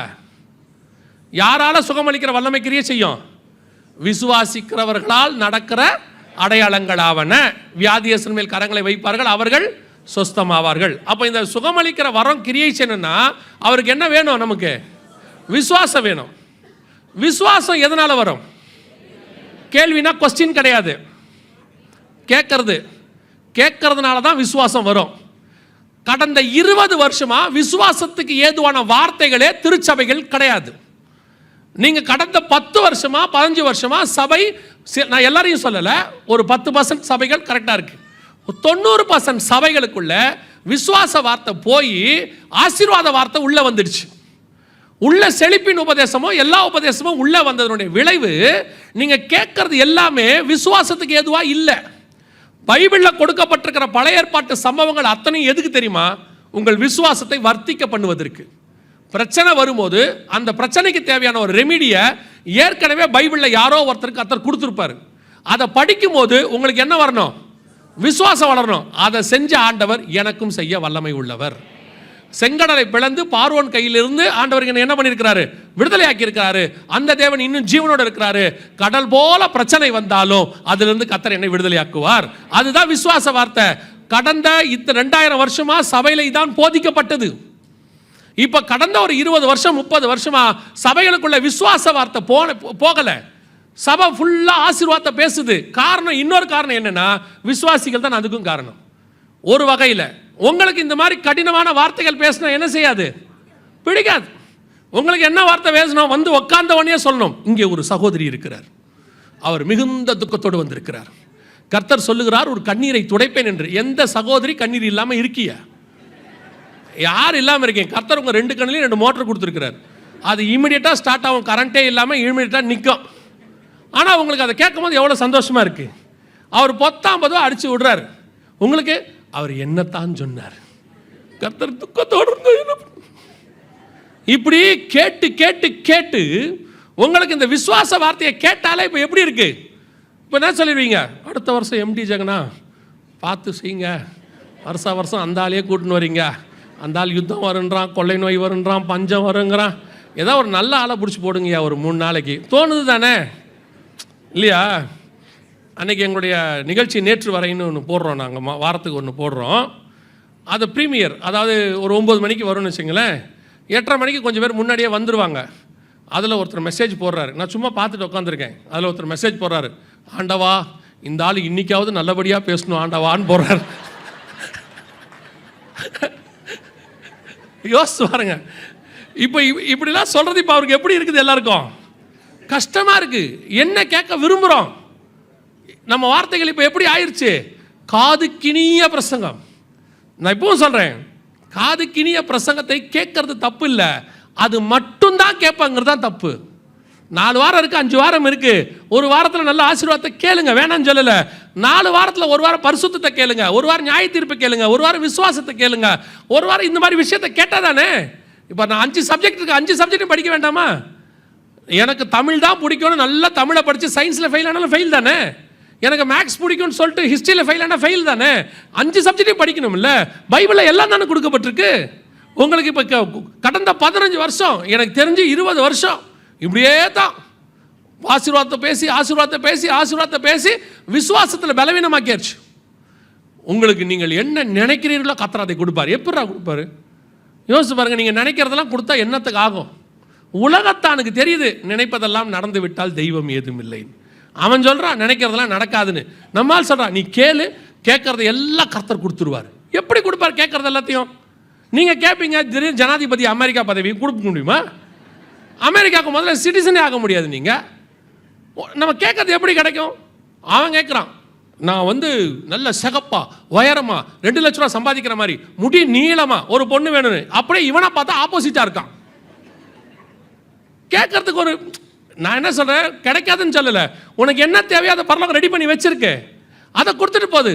உங்களுக்கு கேளு கேளு கேளுன்னு சொல்லி அதை கேளு இதை கேளு, கர்த்தர் கொடுப்பார், இந்த வருஷம் கண்டிப்பாக தருவார். இப்படி பேசி பேசி நீங்களும் அதில் ஒரு சில ஊழியங்களாம் சுத்த மோசம். சாட்சி போடுறாங்க புக்கில், நான் 2500 ரூபாய் அனுப்பினேன், கர்த்தர் எனக்கு 5 லட்ச ரூபாய் வீடு கொடுத்தார், மேலே போட்டிருக்காங்க. படிக்கிறவனுக்கு எப்படி இருக்கு பாருங்க. அப்போ 2500 அனுப்புனா 5 லட்சத்தில் வீடு கிடைக்கும். எவ்வளோ போட்டு எவ்வளோ எடுக்கிறாங்க பாருங்க. இப்போ இவன் கர்த்தருக்கு 2500 கொடுப்பானா? கொடுக்க மாட்டான். விசுவாசம் அவனுக்கு என்ன தெரியுமா? அவர் 2500 அனுப்பியிருக்காரு, 5 லட்ச ரூபா வீடு கட்டியிருக்கு, நம்ம 5000 அனுப்புவோம், 10 லட்ச ரூபா ஆண்டவர் கொடுப்பாரு. உங்களுடைய உங்கள் ஆவிக்குரிய வாழ்க்கையை நாசமாக்குற மாதிரி காரியங்கள் கவனிச்சுக்கொள்ளுங்க. நீங்கள் கேட்க வேண்டிய வார்த்தை விசுவாச வார்த்தை. ஏன் தெரியுமா? நீங்கள் உண்மை உள்ளவர்களாக இருந்தாலே போதும், எல்லா ஆசீர்வாதத்தையும் கர்த்தர் கொண்டு வந்து கொட்டிடுவார். நீங்கள் தனியாக அதில் கேட்டு கேட்டு, அதாவது அப்படி உங்களை டைவர்ட் பண்ணிடுச்சு சர்ச். உங்கள் காதுகள் இந்த விசுவாச வார்த்தையை கேட்க கேட்க கேட்க தான் கொள்ளை நோயிலிருந்து கர்த்தர் பாதுகாத்தார், அதுலேருந்து என்னை விடுதலை ஆக்கினார். இப்போ யோசித்து பாருங்க, உலகம் முழுக்க கொள்ளை நோய் வந்துச்சு, வேர்ல்டு வைட். சர்ச்சுக்கும் வந்துச்சா இல்லையா? சர்ச்னா நமக்கும் வந்துச்சா இல்லையா? வந்துச்சு. எப்படி வரலாம்? எப்படி வரலாம்? நீங்கள் பைபிள் எடுத்துக்கோங்க. எகிப்து முழுக்க வாதை வந்தது, யாருக்கு வரல? இஸ்ரவேல் இருந்த கோசே நாட்டில் மட்டும் வரவில்லை. எகிப்து முழுக்க தலைப்பிள்ளை சங்காரம் ஆயிற்று, எங்கே வரல? அந்த இஸ்ரவேல் இருந்த ஆட்டுக்குட்டியின் ரத்தம் பூசப்பட்ட வீட்டுக்குள் மட்டும் வரவில்லை. இஸ்ரவேல் முழுக்க பஞ்சம் வந்தது, அப்படிதானே இருக்கு? இஸ்ரவேல் முழுக்க பஞ்சம் வந்தது. ஆனால் எலியா இருந்த சாரிபாத் விதவின் வீட்டுக்குள் மட்டும் பஞ்சம் வரவில்லை. சோதோம் முழுக்க அழிவு வந்தது, ஆனால் லோத்துவின் வீட்டுக்கு மட்டும் அழிவு வரவில்லை. உலகம் முழுக்க அழிவு வந்தது, ஆனால் நோவாவின் பேழைக்கு அழிவு வரவில்லை. அதான உண்மை. எல்லாருக்கும் வரும், தேவ பிள்ளைகளுக்கு வராது. அப்படி வராம இருந்தாதான் உலகத்துக்கும் தேவ பிள்ளைகளுக்கும் வித்தியாசம் இருக்கு. எல்லாருக்கும் வர்றது எனக்கும் வந்தால் எனக்கு என்னுடைய கடவுளுக்கு என்ன டிஃபரன்ஸ் இருக்கு? அவர் எப்படி என்ன பறந்து காக்கிற பட்சியை போல பாதுகாப்பார், செட்டைகளின் மறைவிலிருந்து பாதுகாப்பாருங்கிறதுக்கான அந்த வசனத்துக்கான அடையாளம் எங்க? ஏன் எனக்கு அந்த அடையாளம் வரல? எனக்கே விசுவாச வார்த்தை இல்லை, எனக்கே இல்லை நம்பிக்கை. முதல்ல நானே என்னவாயிட்டேன், கர்த்தர் காப்பாற்றுவார் தான், இருந்தாலும் கொஞ்சம் பயமாக தான் இருக்கு. பயம் மிகப்பெரியதான பிசாசினுடைய டூல். கொரோனாவில் உங்களை பிசாசு வஞ்சித்ததில் ஃபஸ்ட் அவன் யூஸ் பண்ணது பயம். இந்த பயத்தை வச்சுக்கிட்டு தான் நம்மளை அதிகமாக, அதுவும் இந்த டிவியை திறந்துட்டிங்கன்னா பாருங்கள், அவன் போடுற மியூசிக்கும் அவன் காட்டுற அந்த சீன்ஸும் நம்மளை சும்மா இருக்கிறவனு கூட பயமுறுத்துகிறோம். கொத்து கொத்தாய் ஜனங்கள் மடிகிறார்கள், மயானம் முழுவதும் பிணங்கள் குவியலாய் இருக்கிறது, எரிக்க இடம் இல்லை.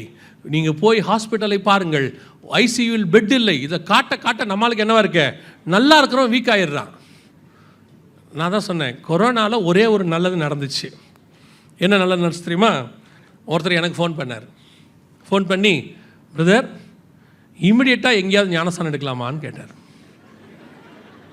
இம்மிடியட்டாக ஏன் ஞானஸ்தானம் கேட்குறாரு இவர் அப்படின்ட்டு, ஏன் பிரதர் சர்ச்செல்லாம் மூடி இருக்குதே, இப்போ எடுக்க முடியாதே அப்படின்னு. என்ன பிரதர் இப்படி பொறுப்பு இல்லாமல் பேசுகிறீங்க, ஏதாவது ஒரு இடத்துல பாருங்கள், நான் எப்படியாவது வந்துடுறேன், எனக்கு ஞானஸ்தானம் கொடுத்துற சொல்லுங்கன்னாரு. என்னடா இவருக்கு ஞானஸ்தானத்துக்கு மேலே இவ்வளோ பாசமாயிட்டாருன்னு சொல்லி, என்ன காரணம் பிரதர்னு கேட்டேன். அவர் சொன்னார், நேற்று எதிர் வீட்டில் ஒன்று போயிடுச்சு பிரதர், போன வாரம் பக்கத்து வீட்டில் ஒன்று போயிடுச்சு பிரதர், எனக்கு என்னவோ எடுத்து வச்சுக்கிட்டா நல்லதுன்னு தோணுது.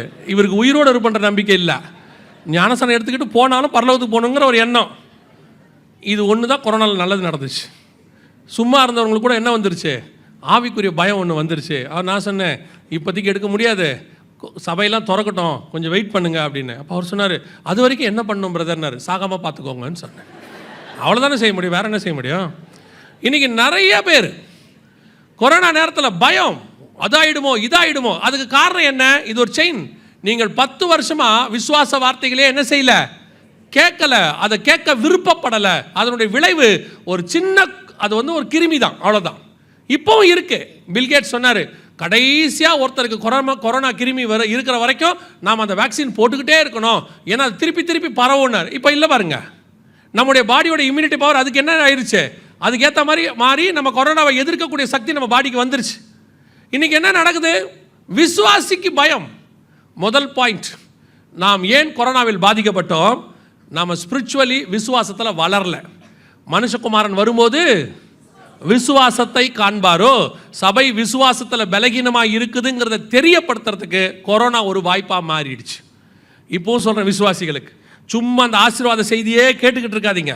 என்ன கிடைக்கும், அது கொடுப்பார், அப்படி கொடுப்பார், இப்படி பண்ணுவார், பலிக்கு பெறுவார், BMW கொடுப்பார், 2 வீடு இருந்தால் 3 வீடு கொடுப்பார், 4 வீடு கொடுப்பார். நீங்கள் ஒழுக்கமாக இருந்தால் எல்லாம் கொடுப்பார். அவர் நீங்கள் கேட்கவே வேண்டாம், அவர் சர்வ வல்லமை உள்ள தேவன். யோசித்து பாருங்கள், அவர் கொடுக்க ஆரம்பிச்சார்னா தாங்காது, அவ்வளோ கொடுக்குறவர் தேவன். சும்மா அவர்கிட்ட போய் அதை கொடுங்க இதை கொடுங்கன்னு கேட்டு அவர் சொல்லி கொடுக்குறவர் அப்படி தான் சொல்லி கொடுக்குறாரு.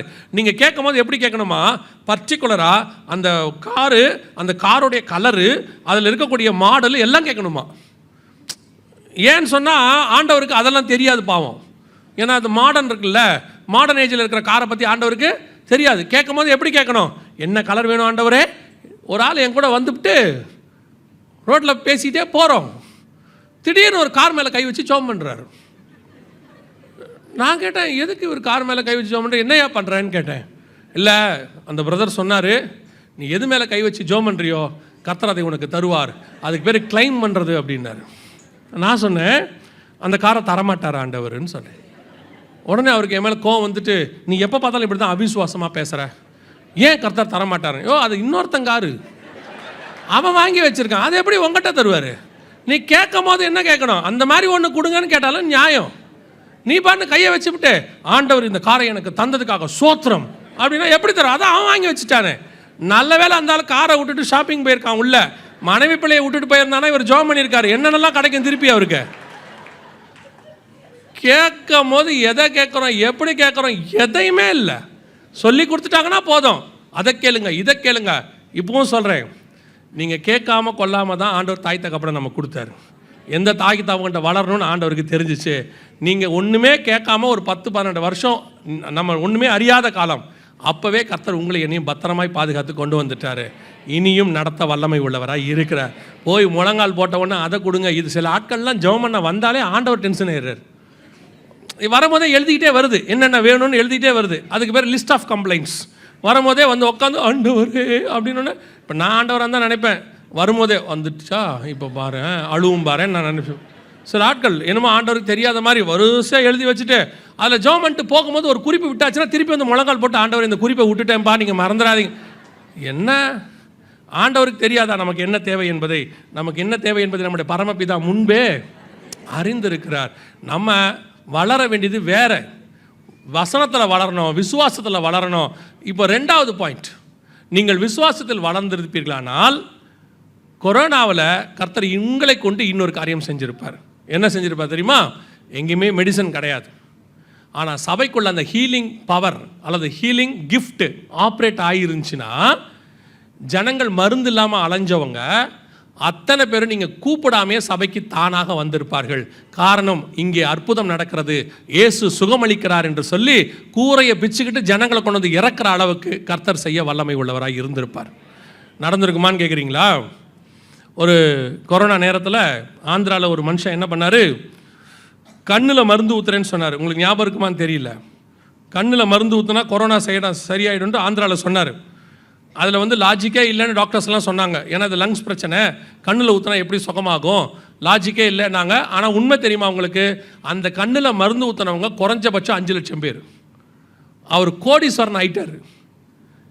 யோசித்து பாருங்க, ஒரு மருந்து இல்லை, ஏதோ ஒன்று உங்களுக்கு தெரியும் தானே. வாட்ஸ்அப்பில் எது வந்தாலும் ட்ரை பண்ணமா இல்லையா? இஞ்சியை போட்டு சாரை குடினா குடித்தோம், ஆவியை புடினா பிடிச்சோம், என்ன சொன்னாலும் பூண்டை அரைச்சி முகத்தை மேலே பூசிக்கிட்டோம். என்ன சொன்னாலும் கொரோனா நேரத்தில் எது சொன்னாலும் நம்ம என்ன செஞ்சுக்கிட்டே இருந்தோம். ஏன்னா நம்ம வாட்ஸ்அப்பில் பார்த்தீங்கன்னா 70% டாக்டர்ஸ் தான் நம்மளாம் அப்போல்லாம். அவ்வளோதான், எது வேணாலும் ரெமிடின்னு சொல்லிட்டா கொரோனாவுக்கு இதுன்ட்டா அப்படியே ஒரு கும்பல் செய்ய ஆரம்பித்தோம். காரணம் மருந்து இல்லை.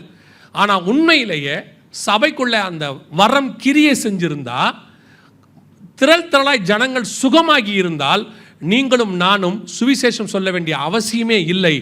எங்கே இருக்கிற ஜனங்களும் சபையை தேடி ஓடி வந்திருப்பார்கள். ஆனால் நாம் ஆயத்தமாக இல்லாததுனால ஒரு பெரிய அறுவடையை மிஸ் பண்ணிட்டோம். பெரிய அறுவடை நடந்திருக்கணும். இது எதை காட்டுது? சபை கொரோனாவில் ஒரு மிகப்பெரிய அறுவடையை விட்டது என்பது காட்டுது. சரி, இது நடந்து முடிஞ்சிருச்சு. கர்த்தர் சொன்ன 2வது முத்திரை கடந்து போச்சு. இவருக்கு அடுத்து 2021 இந்த கொரோனா உச்சத்தில் இருக்குது, 2வது அலை உச்சத்தில் இருக்கும்பொழுது ஆண்டவர் 3வது முத்திரை நடக்க போது அதை குறித்து நீ வந்து பேசுன்னு சொல்லி உணர்த்தினார். ஏன்னா இதை நாங்கள் 2018 பேசிட்டோம். அப்போ இது போயிட்டே இருக்குது. 2021 ஆண்டவர் வந்து 3வது முத்திரையை குறித்து இதுதான் நடக்க போகுதுன்னு உணர்த்தினார். வாசிங்க 6ஆம் அதிகாரம் வெளிப்படுத்தின விசேஷம் 5-6 வசனத்தை வாசிங்க. அவர் 3ஆம் முத்திரையை உடைத்த போது 3ஆம் ஜீவனானது, நீ வந்து பார் என்று சொல்ல கேட்டேன். நான் பார்த்தபோது இதோ ஒரு கருப்பு குதிரையை கண்டேன். அதன் மேல் ஏறியிருந்தவன் ஒரு தராசை தன் கையிலே பிடித்திருந்தான். வாசிங்க. அப்பொழுது ஒரு பணத்துக்கு 1 படி கோதுமை என்றும் 1 பணத்துக்கு 3 படி வார்கோதுமை என்றும் எண்ணெயையும் திராட்சரசத்தையும் சேதப்படுத்தாதே என்றும் 4 ஜீவன்களின் மத்தியிலிருந்து உண்டான சத்தத்தை கேட்டேன். இது எதை பற்றி அப்படின்னு கேட்டிங்கன்னா, உணவு பஞ்சம்.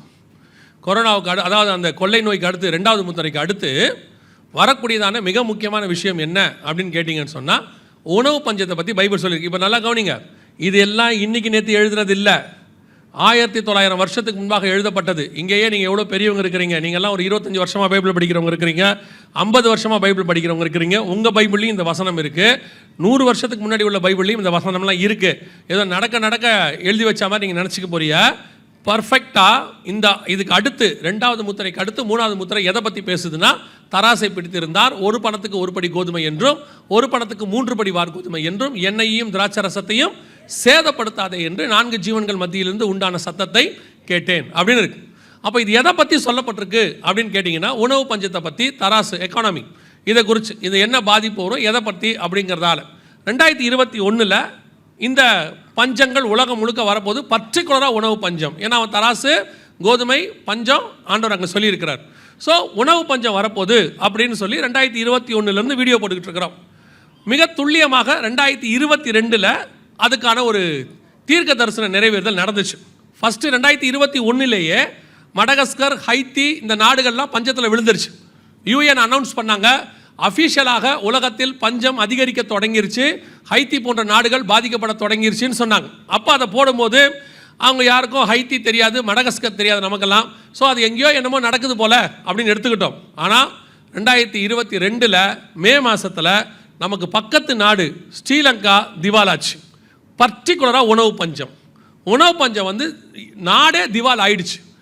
அந்த காரியம் நடைபெற ஆரம்பித்ததுலேருந்து நமக்கு தெரிஞ்ச பக்கத்து ஒவ்வொரு நாடுகளாக உணவு பஞ்சத்தில் விழ ஆரம்பிச்சிச்சு. ஆப்கானிஸ்தான், பாகிஸ்தான், சார்க் நாடுகள் அப்படியே கொஞ்சம் கொஞ்சமாக வளர்ந்து இப்போ எங்கே வரைக்கும்னு கேட்டிங்கன்னா ஐரோப்பா முழுக்க இன்றைக்கும் இருக்குது பஞ்சம். இந்த பஞ்சம் உச்ச லெவலில் போயிட்டுருக்கு.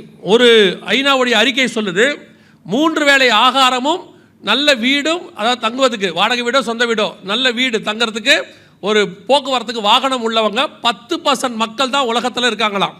90% மக்கள் 3 வேளை ஆகாரத்தில் 2 சாப்பிட்றவங்க இருக்காங்க, தங்கறதுக்கு வீடு இல்லாமல் இருக்காங்க, வாகனம் இல்லாமல் இருக்காங்க, நடந்து போகிறவங்க இருக்காங்க. இப்போ கர்த்தர் மிக மோசமான சூழ்நிலைகளிலே நமக்கு நடக்க போகிறதை முன்னறிவிச்சிருந்தார். இப்போ இங்கே துல்லியமாக உணவு பஞ்சம் ஒவ்வொன்றாக ஆரம்பிச்சிச்சு. 2021 அப்படியே அடுத்து இப்போது 2023 அந்த 6வது வசனம் துல்லியமாக நிறைவேற ஆரம்பிச்சிச்சு. 6ஆம் அதிகாரம் அந்த 6வது வசனம் இருக்கு பாருங்க. அப்பொழுது 1 பணத்துக்கு 1 படி கோதுமை என்றும் 1 பணத்துக்கு 3 படி வார்கோதுமை என்றும் அப்படின்னு இருக்குல்ல. துல்லியமாக 2021 லாஸ்ட்டில் மிகப்பெரியதான ஒரு சம்பவம் உலகத்தில் நடந்துச்சு. உங்கள் எல்லாருக்கும் தெரியும், இப்போ வரைக்கும் இருக்குது. ரஷ்யா உக்ரைன் பிரச்சனை ஸ்டார்ட் ஆச்சு. சரி, ரஷ்யா உக்ரைன் பிரச்சனைக்கு இதுக்கு என்னங்க சம்பந்தம் அப்படின்னு கேட்டிங்கன்னா, உலகத்திலேயே நம்பர் 1 and 2 கோதுமை தயாரிக்கிற நாடு ரஷ்யாவும் உக்ரைனும். உக்ரைனுக்கு ஒரு பேர் உண்டு, பிரெட் பேஸ்கெட் ஆஃப் யூரோப் அப்படின்னு சொல்லுவாங்க. ஐரோப்பாவினுடைய காலை உணவுக்கான பிரெட்டோடைய கூடை அப்படின்னு சொல்லுவாங்க. அவங்க தான் மிக முக்கியமான கோதுமை தயாரிக்கிற நாடு உலகத்திலேயே. 2வது ரஷ்யா. இந்த நாடுகள் 2 சண்டை போட ஆரம்பித்த உடனே கோதுமை பஞ்சம் உலகளாவிய பஞ்சமாக மாறுச்சு. ஐரோப்பாவுக்கு கோதுமை தட்டுப்பாடு வர தொடங்குச்சு. இதில் மிக முக்கியமாக 3வது கோதுமை தயாரிக்கிற நாடுகளில் 3வது எதுன்னு கேட்டிங்கன்னா இந்தியா சொல்லிருச்சு, கோதுமை எங்களுக்கே பத்தாது, ஏன்னா நார்த் இந்தியா முழுக்க கோதுமை பத்தாது, ஆகவே கோதுமை ஏற்றுமதியை பண்ண முடியாது. இன்னைய வரைக்கும், இந்த நிமிஷம் வரைக்கும் கோதுமை ஏற்றுமதிக்கு தடை இருக்கிறது. இந்தியாவில் கோதுமை ஏற்றுமதி தடை இருக்குது, கோதுமை ஏற்றுமதியே கிடையாது. உலகளாவிய கோதுமை பஞ்சம் துல்லியமாக நிறைவேறுச்சு. அந்த 6வது வசனத்தில் ஒரு வார்த்தை இருக்குது பாருங்கள், 1 பணத்திற்கு 1 படி கோதுமை அப்படின்னா என்ன அர்த்தம்னு கேட்டிங்கன்னா, அந்த பைபிள் எழுதின காலத்தில் 1 பணத்துக்கு குறைஞ்சது 50 பேர் சாப்பிடலாம். உதாரணமாக நான் உங்களுக்கு சொல்கிறேன், நமக்கு வேதத்தில் அந்த ப்ரூஃப் இருக்குது. இப்போ 5000 பேர் இயேசுடைய மீட்டிங்க்கு வந்திருந்தாங்க, நம்ம எல்லாருக்கும் தெரியும். ஆண்கள் மட்டும் 5000 பேர்னு பைபிள் சொல்லுது, பெண்கள் பிள்ளைகள் எல்லாம் சேர்த்து ஒரு 10,000 15,000 பேர் வந்திருந்தாங்க. அந்த கூட்டத்தில் அத்தனை பேருக்கும் சாப்பாடு போட சொல்லி ஆண்டவர் சொல்கிறார். இருக்கு இல்லையா, அவங்களுக்கு யாருக்கும் ஆகாரம் இல்லைன்னு இயேசு சொல்கிறார், நீங்களே ஆகாரத்தை கொடுங்கள்னு சீஷர்கிட்ட சொன்னார். அப்போ சீஷர்கள் எவ்வளோ ஆகும்னு சொன்னாங்க, பணம் 200 பணம் ஆகும் என்று சொன்னார்கள். அப்போ ஒரு 10,000 15,000 பேருக்கு சாப்பாடு போகிறதுக்கு எவ்வளோ பணம் தேவை? 200. 10,000 பேருக்கு 200 பணம் அப்படின்னா 1 பணத்துக்கு குறைஞ்சது 50 பேருக்கான சாப்பாடுன்னு அர்த்தம். இப்போ யோசிச்சுக்கோங்க, 50 பேருடைய சாப்பாட்டு அளவு இன்னைக்கு இருக்கிறது எவ்வளோ இருக்கும் அப்படின்னு கேட்டு பாருங்கள், கணக்கு போட்டுங்க. ஒரு ஆள் எவ்வளோக்கு சாப்பிடுவார்? 30 ரூபாய்க்கு சாப்பிடுவாரா? ஒரு வேலைக்கு 50 ரூபாய்க்கு சாப்பிடுவாருனாலும் ஒரு 50 பேருடைய சாப்பாடு அளவு 1 படி கோதுமை விற்கும். 1 பணத்திற்கு 1 படி கோதுமை, அந்த அளவுக்கு விற்கும்னு பைபிள் சொல்லுது. 2023 மிகப்பெரிய உணவு பஞ்சம் உலகளாவிய பாதித்த போது பாகிஸ்தானில் 1 கிலோ கோதுமையினுடைய விலை என்னன்னு சொல்கிறாங்க பாருங்கள், கவனிங்க. கோதுமை மாவு வாங்க முயன்ற போது பாகிஸ்தானில் கடுமையான உணவு பஞ்சம் நிலவி வரும் நிலையில் கோதுமை மாவு வாங்க முயன்ற போது கூட்ட நெரிசலில் சிக்கி 4 பேர் உயிரிழந்த சம்பவம் அதிர்ச்சியை ஏற்படுத்தியுள்ளது. பாகிஸ்தானில் பொருளாதார நெருக்கடியால் அத்தியாவசிய பொருட்களின் விலைகள் விண்ணை தொட்டுள்ளன. குறிப்பாக பாகிஸ்தான் மக்கள் உணவின் முக்கிய அங்கமான கோதுமைக்கு கடுமையான தட்டுப்பாடு ஏற்பட்டுள்ளது. 1 கிலோ கோதுமை மாவு 1500 ரூபாய் வரை விற்கப்படுகிறது. பல்வேறு எவ்வளவு? இது டிவியில் வந்த செய்தி, இது எதுவுமே நம்மளதில்லை. டிவியில் வந்துச்சு, 1 கிலோ கோதுமை 1500 ரூபா, ஸ்ரீலங்காவில் 3000 ரூபா, பர்மாவில் 10,000 ரூபா கோதுமையினுடைய விலை. ஐரோப்பா முழுக்க கோதுமை கிடையாது. நீங்கள் கொஞ்சம் சந்தோஷப்பட்டுறாதீங்க, இப்போ நம்ம நாடு பரவாயில்ல போல் அப்படின்னு. இது கவர்மெண்ட் கொடுத்துருக்கிறதான ரிப்போர்ட். இது வரைக்கும் இல்லாத அளவுக்கு 7 ஆண்டுகளில் கோதுமை கிடங்குகளில் குறைந்து விட்டது. இது நம்ம கவர்மெண்ட் கொடுத்த ரிப்போர்ட். சரி, இப்போ நீங்கள் சவுத் இந்தியாக்காரங்க நம்மளாம் நினச்சிப்போம் கொஞ்சம் சந்தோஷம். ஏன் என்ன சந்தோஷம் நமக்கு? நாங்களாம் என்ன செய்யலை? கோதுமை சாப்பிடல. நாங்களாம் என்ன சாப்பிட்டுக்கிட்டு இருக்கோம்? அதை எப்படி உங்களை விட்டுருவோம்? அதை பாருங்க, நீங்கள் மட்டும் நிம்மதியாக வீட்டுக்கு போயிடலாமா? இதுவும் கவர்மெண்ட் கொடுத்தான், சென்ட்ரல் கவர்மெண்ட் கொடுத்த ரிப்போர்ட். நாடு முழுவதும் கடுமையான வறட்சி, அரிசி ஏற்றுமதிக்கு தடை. உங்களுக்கு தெரிஞ்சிருக்கும்னு நினைக்கிறேன், நிறைய கணவர்களுக்கு இந்த பெட்ரோல் விலை ஏறது மட்டும்தான் தெரியும், அரிசி விலை ஏறது என்ன செய்யாது தெரியாது. அவர் சம்பளத்தை கொண்டு வந்து கொடுத்துட்டு கேட்பாரு, எதுக்கு இவ்வளோ பெரிய மளிகை சாமான் வாங்குறீங்க அப்படின்னு கேட்பாரு. இப்போ எவ்வளோ ஒரு மூட்டை அரிசி? 25 கிலோ 26 கிலோ உள்ள அரிசி எவ்வளோ இப்போ? 1500. எனக்கு கூட 2 மூட்டை வாங்கி கொடுங்க. எல்லாம் 1700 தாண்டி போயிட்டுருக்கு தானே இப்போ, இல்லை எல்லாம் இப்போது. ஆனால் போன வருஷம் எவ்வளோ விற்றுச்சு? 800-900 விற்றுக்கிட்டு இருந்துச்சு. டபுள் மடங்கு ஆயிடுச்சு. நமக்கு அது தெரியல. பஞ்சத்தினோட உச்சத்துக்கு போயிட்டுருக்குறோம். விலைவாசி எங்கேயோ ஏறி போயிட்டே இருக்குது. ஒரு பணத்துக்கு ஒரு படி கோதுமை. இப்போ அரிசியின் விலை எங்கே போயிடுச்சு? டபுள் மடங்கு ஆயிடுச்சு. இன்னும் ஆகும். நல்லா கவனிச்சுக்கொள்ளுங்க, இன்னும் ஆகும். ஏன் இன்னும் ஆகும்னா, ப்ராக்டிக்கலாகவே நான் உங்களுக்கு சொல்கிறேன். பைபிள் சொல்லுது பஞ்சம் உச்சத்துக்கு போகும்னு. அது பைபிள் சொன்னபடி நடக்குது. கோதுமை நடக்குது, எல்லாம் நடக்குது. ப்ராக்டிக்கலாக சொல்கிறேன். இப்போது இஸ்ரேல் ஹவுத்தீஸ் பிரச்சனை ஸ்டார்ட் ஆகிடுச்சு. செங்கடல் முழுக்க ஹவுத்தீஸ் கண்ட்ரோலில் இருக்குது. ஒரு கப்பலையும் போக விட மாட்டேங்கிறான். எல்லாமே வியாபார கப்பல் எல்லாம் பாதிக்கப்படுது. ஆட்டோமேட்டிக்காக விலைவாசி என்ன செய்யும்? ஏறத்தான் செய்யும். இது எல்லாம் மிக துல்லியமான தீர்க்க தரிசனம் நிறைவேறுதல். இந்த இஸ்ரேல் பிரச்சனையை பற்றி நேற்று பேசணும், பைபிளில் உள்ளதை. இப்போ பஞ்சங்கள் அதிகரிச்சுக்கிட்டே போகும், இன்னும் அதிகரிக்கும். வருகிற 2025 நல்லா தெரிஞ்சுக்கொள்ளுங்க. கண்டிப்பாக இந்த 2025 எப்படி இருக்கும் அப்படின்னு நீங்கள் எல்லாருமே கொஞ்சம் தீர்க்கதரிசிகள்கிட்ட போய் தேடிக்கிட்டு தான் இருப்பீங்க. எப்படியும் போய் ஜனவரி மாதம் உட்காரதான் போறீங்க. என்ன சொன்னாலும் ஒரு கூட்டம் இருக்குது, அது ஒன்றும் செய்ய முடியாதுன்னு விட்டுருங்க. நான் உங்களுக்கு தீர்க்க தரிசனம்லாம் சொல்லலை, இருக்கிற ப்ராக்டிக்கல் நிலைமையை சொல்கிறேன். 2025 பஞ்சத்தின் வருஷம்தான். இன்னும் அதிகமாக பஞ்சம் வரும். இந்த பஞ்சங்கள் உலகளாவிய இருக்குது. இப்போ நீங்கள் வெளிநாடுகள்லாம் போய் பார்த்துட்டிங்கன்னா, ஃபஸ்ட்டு ஏழை நாடுகள் லிஸ்ட் இருக்குல்ல, அதில் அமெரிக்காவும் UK ஜாயின் ஆகிடுச்சு. ஒரு காலத்தில் அமெரிக்கா நம்பர் 1 பணக்கார நாடு. இன்றைக்கி ஏழை நாடுகள் லிஸ்ட்டில் அமெரிக்கா இருக்குது. அடைக்க முடியாத கடனுக்கு போயிடுச்சு. முந்தநேத்து மட்டுமே எத்தனையோ ட்ரில்லியன் பணம் அவங்களுக்கு ஷேர் மார்க்கெட்டில் அவுட் ஆகிடுச்சு அமெரிக்காவுடையது. இனி அமெரிக்கா எழும்பாது. நேற்று சொன்னதுதான், அதுக்கு பதிலாக வேறொரு வல்லரசு எழும்ப போகுது. கர்த்தர் சொன்னபடி இனி முழுக்க பஞ்சத்தினுடைய நாட்களுக்குள்ளே நாம் போய்கொண்டே இருக்கிறோம். எல்லா பஞ்சமும் வரும், அத்தனையும் நடக்கும். ஆண்டவர் சொன்னபடி எல்லா உணவுப் பொருட்களும் பாதிக்கப்படுகிற காலம். ஆனால் பர்டிகுலராக 2 விஷயத்தை சொல்லியிருக்கிறார் பாருங்க. நம்ம பைபிள் எவ்வளோ பர்ஃபெக்ட்ன்றதுக்கு நான் உங்களுக்கு சொல்கிறேன். அந்த 6வது வசனத்தை திருப்பி வாசிங்க பார்ப்போம். அப்பொழுது ஒரு பணத்துக்கு 1 படி கோதுமை என்றும் 1 பணத்துக்கு 3 படி வார்கோதுமை என்றும் எண்ணெயையும் திராட்சரசத்தையும் சேதப்படுத்தாதே என்று. எவ்வளோ அழகா இருக்கு பாருங்க வசனம். கோதுமை எல்லாம் பாதிக்கப்படுமா? பாதிக்கப்படாத 2 பொருள் இருக்குமா? என்னென்ன பொருள்? எண்ணெய். இன்னைக்கு உலகத்தினுடைய பொருளாதாரத்தை நிர்ணயிக்கிற நம்பர் 1 பொருள் எதுன்னு நினைக்கிறீங்க? ஆயில், கச்சா எண்ணெய். அதான் உலகத்தின் இந்த பொருளாதாரத்தை நிர்ணயிக்குது. இதில் பெரிய ஆச்சரியம் என்னன்னா, ஆயில் பூமிக்கடியிலிருந்து எடுத்து ஃபஸ்ட்டு டிக் பண்ணி அந்த கிணறு எடுத்து ஆயிலை சேல்ஸுக்கு கொண்டு வந்தது 1857 கலிஃபோர்னியாவில், அமெரிக்கா. இன்னைக்கு உலகத்திலேயே நம்பர் 1 நாடு சவுதி அரேபியா எண்ணெய் வியாபாரத்தில். அவங்க எடுத்தது 1943 46க்குள்ள முதல்ல அவங்க வியாபாரத்தை தொடங்குறாங்க. இந்த எண்ணெய் வளம் அப்படிங்கிறது இப்போ ஒரு 125 வருஷமாக தான் இருக்குது. கண்டுபிடிச்சதே 150 வருஷமாக தான். ஆனால் 1900 வருஷத்துக்கு முன்னாடி பைபிள் சொல்லுது, கோதுமை தட்டுப்பாடு இருக்கிற காலத்தில் எண்ணெய் தட்டுப்பாடு இருக்காதுன்னு பைபிள் சொல்லுது. எண்ணெய் சேதப்படாதுன்னு சொல்லுது. எத்தனை துல்லியமான தீர்க்க தரிசனம்! அன்னைக்கு எண்ணெய் பூமிக்கடியிலிருந்து கண்டுபிடிக்கப்படவே இல்லை. எண்ணெய் ஒரு வியாபாரமாகவே இல்லை. இன்னைக்கு தான் எண்ணெய் வியாபாரம். 150 வருஷத்துக்கு முன்னாடியிலிருந்து எண்ணெய் வியாபாரமே கிடையாது.